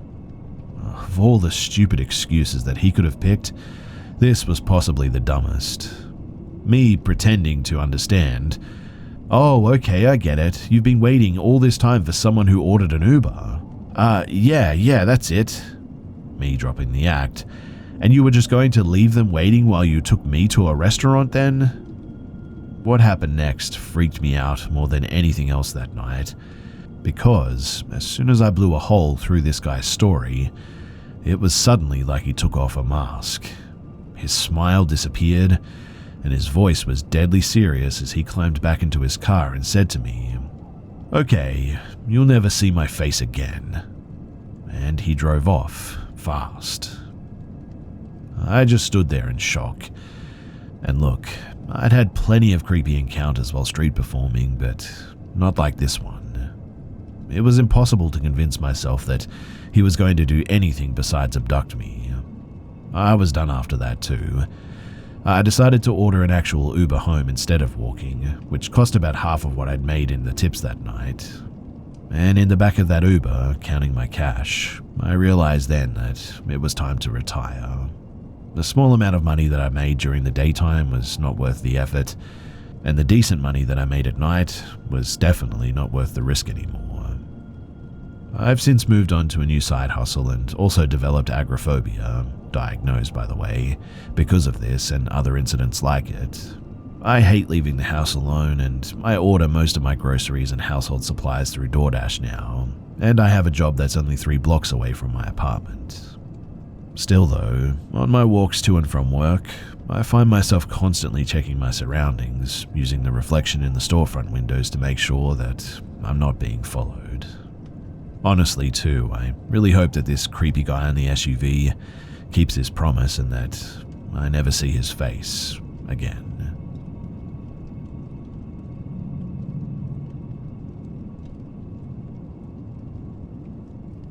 I grew up in an old house in the UK.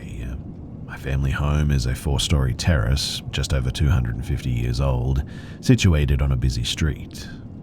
It was originally a manor house with lots of land, but was split into 3 terraced homes with more built sort of alongside of it in the late 1890s to early 1900s.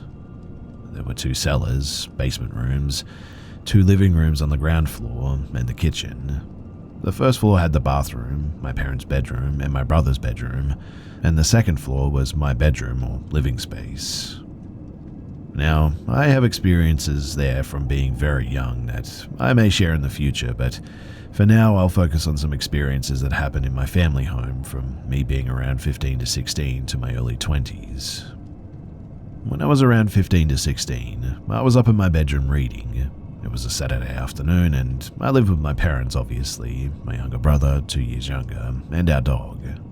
I had no music on or TV this day, but I could hear general muted traffic noise outside. At some point, I heard someone come in downstairs, the door opening, closing, and keys rattling. My mum shouted hello up to me and told me to come downstairs because they, Mum and Dad, needed to talk to me about something. This was weird, as usually she'd just tell me whatever it was that I needed to know if she was shouting up to me anyway. I asked why, and she shouted back, "Just come downstairs," in a sort of frustrated tone too. So I did, thinking that it must have been important, or I must have done something wrong or something. I got downstairs and quickly became confused though, because I couldn't find them anywhere. I shouted hello, in case they'd gone into the cellar.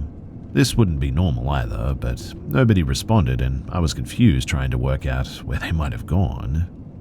I thought that I must have been imagining it though, and started to walk back upstairs when my brother shouted down from his room asking me what Mum wanted, because it was weird that she called me down.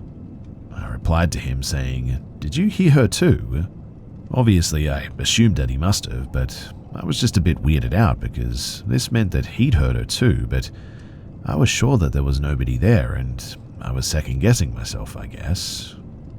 But then he didn't respond. So I walked up to his room to talk to him about it. I opened his door and he wasn't there either. It was then that I got this weird chill sensation and goosebumps and started to feel a bit spooked, so I left his room and went back downstairs trying to make sense of what had just happened. Weirdly too, just as I got back downstairs, my mum suddenly walked in with the dog. She'd taken him on a walk and I asked her what happened and where she had gone. She was confused and assured me that she had been out for around an hour at this point and had not been back at any stage. She said that my dad was at work, he had been out since 8 a.m. and was due back in a few hours' time, and my brother, well, he was allegedly at his friend's house. On another occasion when I was 20, I was working in an off-license sort of convenience store. The store closed at 10 p.m, and once we closed, cashed up, cleaned up, etc., I'd get out at about 10:30, home for around 11, still living at home at this stage. My mum called me at 10:10 p.m. asking me where I had gone, and obviously I was confused and told her that I was still at work locking up, and she said that I had come home 15 minutes ago. Her and my dad were in the front living room and they heard me come in. A little bit of context here too is that we used the back door to come in and out and had two living rooms, one at the back and one at the front. My mum and dad would be in the front room, which was closed off, from the other, and the stairs were in between them. Mum said though that they had heard me come in, shout hello, which we normally did when any of us came home. Mum and dad both said hello back and asked me why I was home so early. They said that I shouted, "So you're ignoring me then?" in a sort of jokey way, and they heard me walk upstairs chatting on the phone with someone. My dad then came upstairs, first floor, and shouted up to me to see why I was home so early and to check that everything was okay when he noticed my light wasn't on and it was silent. So he came back down and they called me and found out that I hadn't been there at all. My dad rushed upstairs to make sure that nobody had broken in or anything, but there was nobody around. On another occasion when I was around 20, my mum and dad were sitting in the living room quite late, 2 a.m.-ish I think, and heard my brother practicing his guitar in his room. This wasn't unusual as he would often practice for hours. They were enjoying listening to him play faintly when they both remembered at the same time that he was in university, living in student accommodation 200 miles away, and he had taken his guitars with him. When I was around 22 years old, my best friend was visiting at one stage. It was a Friday night. I had been quite unwell, so she was coming around to chill, listen to music, chat, etc. My parents were out at a function this night, and it was mid-January-ish. My friend went upstairs to use the bathroom, next to my brother's bedroom, and when she came downstairs she said, "Oh, your brother has just shouted you for something. He must have thought that I was you when I came upstairs." My brother, though, was back at uni, and we were alone in that house. I asked her if she was certain that she heard him, and she was adamant that she had, to the point that she really thought that I was trying to spook her for a laugh. She knew of the above occurrences and they freaked her out. I told her, though, that he wasn't there and that he was at uni. She didn't believe me, in fact, and demanded that we go upstairs to see what he wanted. She was 100% convinced that she had just heard him. So I shouted, and obviously I got no response. She said, "He mustn't have heard you." So I invited her up with me to prove that he wasn't home. She confidently came with me, still certain that I was joking around. We got to his room, I opened the door, the light was off and his things weren't there, and obviously neither was he. She turned a bit of a funny grey colour after that, and she wasn't okay.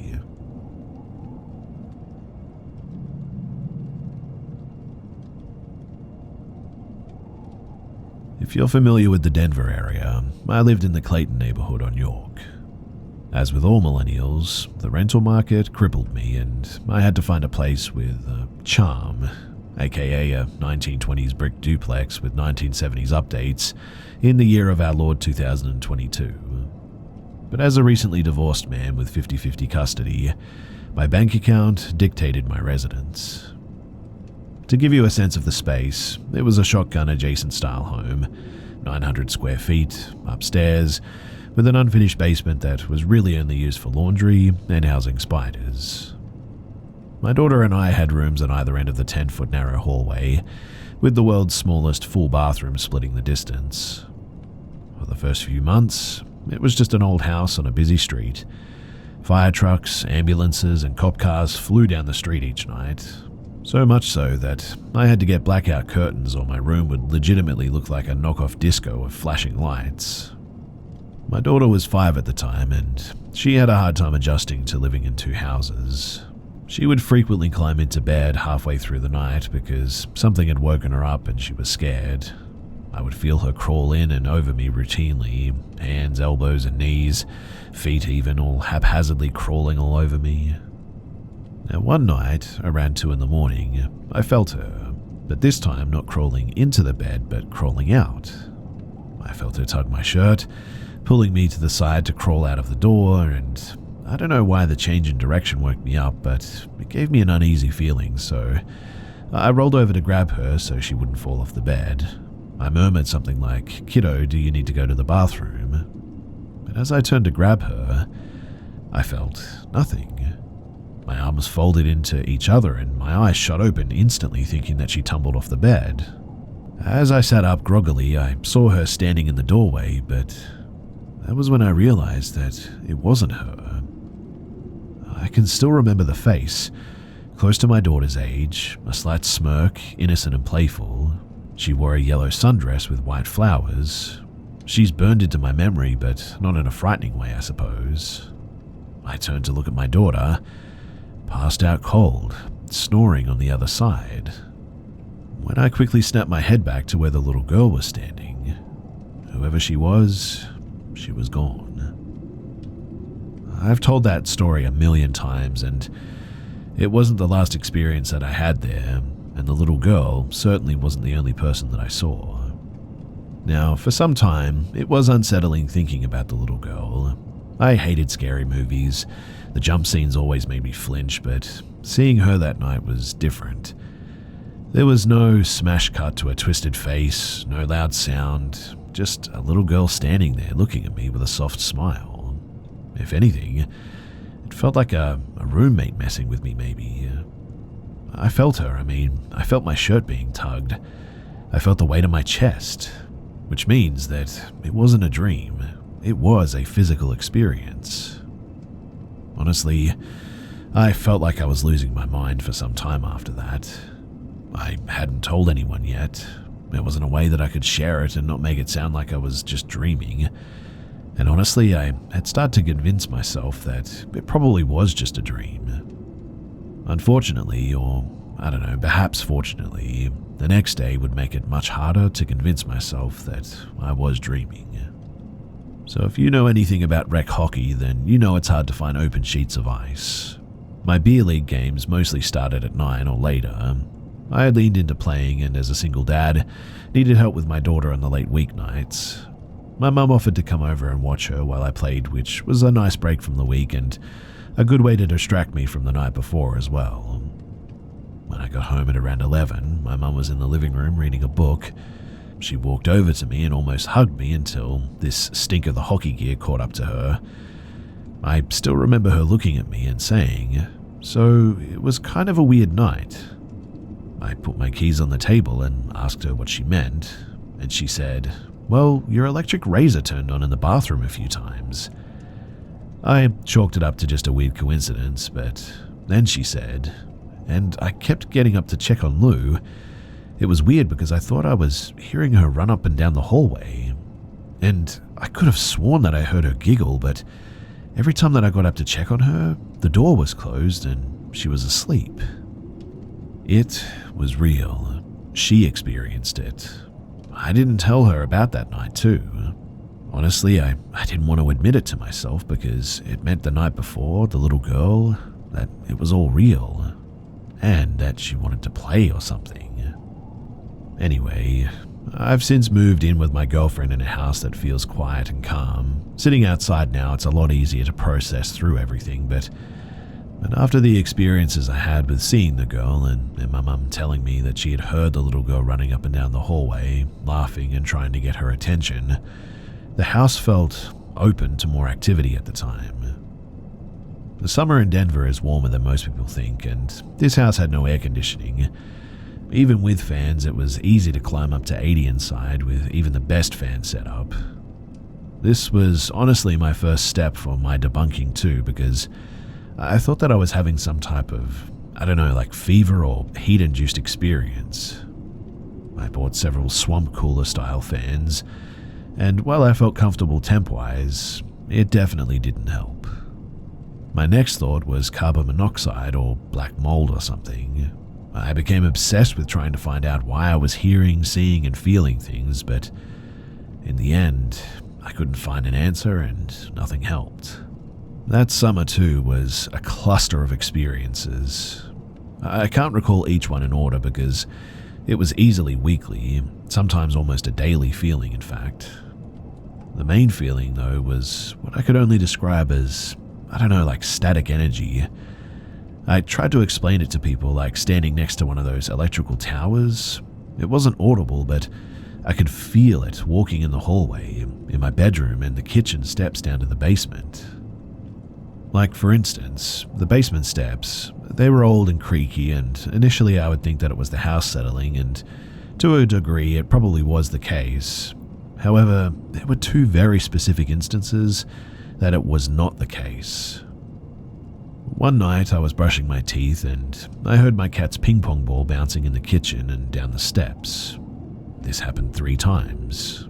A steady bounce, bounce, bounce on the tile floors, and then a hit off the wall leading down the steps, bouncing down one stair and hitting the door to the backyard. After the 3rd time, I called out to my cat to knock it off, and I remember so vividly sticking my head out of the door and looking into the kitchen, and there was my cat, not in the kitchen but laying in my daughter's room, in a very cat-like pose of not caring. But there was just no way that she could have made it over there and lounged in the time that I had heard the last ball bounce down. On another occasion, I was working from home and had my computer set up in my dining room. Again, in shotgun fashion, the house basically was a straight line from the back door to the front door. My desk was set up in a way that I could look out the front window of the living room to my back room. I was on a team call with an employee, and that's when I heard footsteps running up and down the back stairs, to the point where I had to tell my employee to give me a second. I leaned back and told the cat to knock it off and looked back at the screen when my face went white, and I did a double take down the stairs, because when I had looked back at the screen, I had noticed my cat, again in a very casual pose, sitting on the couch in the main room. I had told my employees about it, and when this particular one experienced it with me, I felt very validated by this because the steps were clear enough that they were audible but quick and playful, and they had heard it too.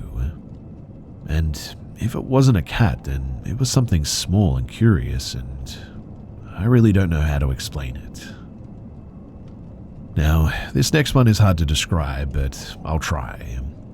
So, as more things happened, I started talking about it more, generally on the phone or on team calls. If I was in a room, the hallway or kitchen and started to talk about the little girl, I could suddenly feel her around me. What this felt like was a sort of quieting of surrounding noises. If you can think about the sensation when you faint, the noise kind of muting or to a quiet ringing, almost like a tunnel hearing instead of a tunnel vision, that was a trigger for me. The next sensation would be a classic goosebumps, and then kind of like an inner radar where I'd just see a part of the room in my head. A lot of the times it was the hallway, but I'd just have this feeling of like, hey, look here.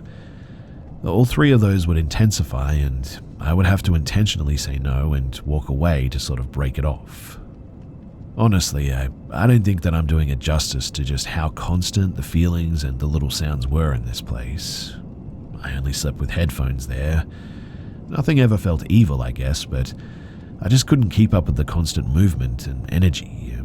I needed to sleep, and things were too curious with me, and it got to the point where I'd pretty regularly feel a little tug here or a pressure there on my bed. I stopped letting my cat stay in my room to try and debunk that, and it persisted. I told my mum about all of this, and she, for my birthday, told me about her friend, who apparently was a medium. Even with all of my personal experiences, I had serious doubts about this all, and I made sure not to give him any info prior to and told my mum to do the same. When I showed up to his house though, we sat down and I did a tarot reading, first time I'd ever done it, a little cleanse and then dowsing rods too. This was when my inner skeptic certainly kicked in. I mean, here I was holding 2 rods apparently communing with the dead. Nothing happened. I held them in my hands and asked a few questions, and they limply moved, but nothing of consequence. I remember him asking me to ask a general question about anything, so I paused and asked if I should leave my house. The rods didn't move, but he looked at me and said, "I want to talk about your house. There's a girl there, isn't there?" I nodded and said, "Yeah, my daughter," and he smirked. "No, you've seen a little girl. She's like a bedroom, a hallway, stairs or something. Very playful." At that, I remember putting the dowsing rods down and just asked, "What does she look like to you?" At this point, I was trying to see if it was a tell I was giving off or something to make all of this make sense. "She's not from now. I see her in like a homemade type of sundress. She's probably close in age to your daughter. Flowers.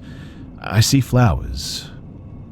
I was lost in the vision of the girl that he was describing to perfection. "She likes to play at night a lot, doesn't she? You have balls that she throws for you, or a pet or something. She's not evil, she just likes having nice people there. And she isn't the only one there, too." Honestly, whether I had fully understood it or not, I was at terms with the little girl that I had seen, but there was something else in the house, something older and bigger. At times, the movement that I heard and the energy that I had felt was different, heavier and not as playful. I really did not like hearing him say that. He told me that the girl was someone to talk to, basically to talk to her like a parent if I was over her playing and needed a quiet space. But as I told him what I experienced with feeling the tunnel hearing, the inner vision of where people were, he told me to be careful. It sounded like I was sensitive and that thinking was one thing, but talking directly to something, allowing them in, could lead to attachment. I can assure you that that day was a long drive back home. 2 nights later, I was laying in my bed, and I heard books on my shelf being flipped through. At first, I sort of chalked it up to the fan, but after about 5 minutes of the noise, I turned the fan off and it kept going, like somebody flicking through books. I sat up quickly, 2 or 3 times flashing my phone's flashlight to try and catch something, but there was nothing. After one more attempt, I turned off the flashlight and I sat in my bed and said, "I need to go to bed now and I need you to be quiet in here. Please, go to bed." All the sensations suddenly hit me. The quiet noise, the goosebumps, seeing where she was, and then it was quiet. It stayed quiet. After that, I said thank you, and then I fell asleep.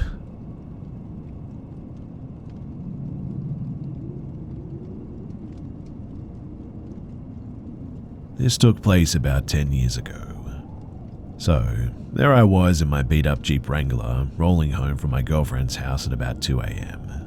It's pitch dark on this twisty back road with forest on my left and a Christmas tree farm on my right.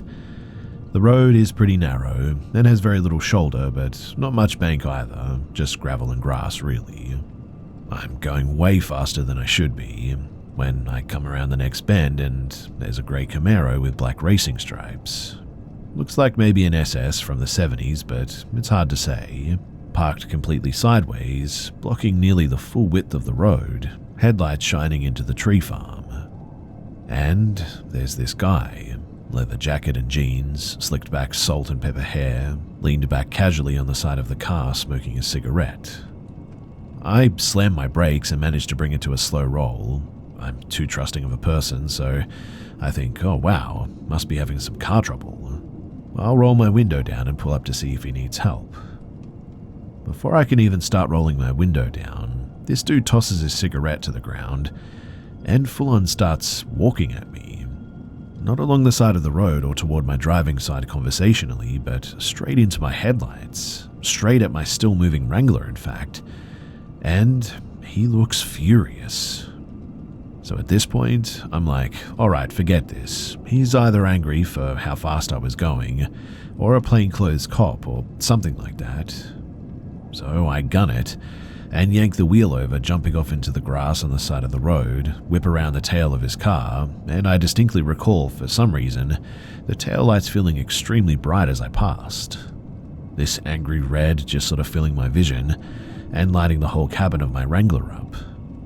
Eventually I pull back up on the road and check my rear view, afraid that I'd hit him, or afraid that he might be after me now, or just plain afraid, who knows, but when I do, there's nothing. No car, no man, no illumination on the tree farm, nothing. Now I do stop. I pull over and I get out, thinking that I must have gone further than I thought and around another curve or something. But no, this is definitely the curve. I've only made it about another 50 feet, if that. In fact, I can see my torn up tracks in the grass from where I went, both where I got back on the road and where I went off initially. To this day, I wish I had the sense to go back and check for that cigarette butt or anything, any sign of him. But I was way too creeped out at that point. So in the end, I got back in my Jeep and I got out of there.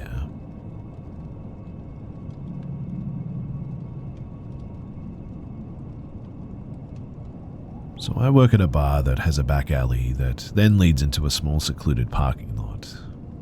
There are several large trash cans, and many small ones there too, and there are some addicts, homeless folks, etc., who will come to the alley pretty often. Usually they're pretty harmless and just look through the trash or ask for $1, but sometimes they aren't, and tonight was one of those times. So I went out to the back to throw out a bag of trash when I noticed a man walking quickly by the farthest group of garbage cans from the back door, which also happens to be the one that I use. He looked in my direction. I don't think that he knew that I could see him, and then as he saw me walking toward him and the trash can, he quickly and quietly hid himself in the dark behind the trash cans. I didn't see where he ended up, but it scared me a lot.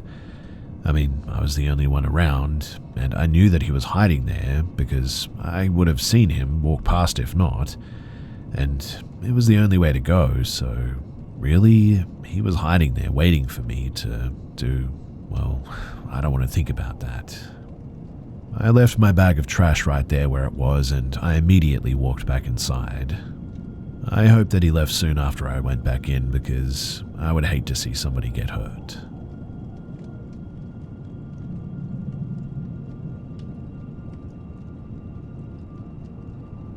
August 11, 2001. It's easy to remember the exact date because it was the same night as the premiere of Samurai Jack on Cartoon Network. I was 8 years old at the time, and this was a big deal. So of course I had a sleepover with my best friend Kay at her mum's house. We slept in the living room so that we could watch TV as we fell asleep. I was showing Kay my new favorite movie, Titan AE, and around 3 a.m. we were woken up by decorative indoor wind chimes. For whatever reason, they were going crazy, like there were actual wind gusts in the house. At the same time, it sounded like a whole pack of cats fighting in the front yard. Being children, it freaked us out, and we decided to go tell her mum that we were going to move to the bedroom for the rest of the night. When we opened the door to the room that her mum and 12-year-old sister had been sleeping in, we couldn't see them in the bed. Kay climbed into the bed and was like, "What the heck? There's no one here." So we assumed that they had moved to one of the other bedrooms, but there were 3 after all. So we began the search, but they weren't in any of the rooms. We started turning on every light in the house and getting a bit frantic. Doors were locked, keys were on the rack, car was in the driveway. Kay was freaking out because she thought that her mum's stalker got out of prison and abducted her mum and sister. Now, the next thing that I remember was the sunlight was what woke me up in the next morning.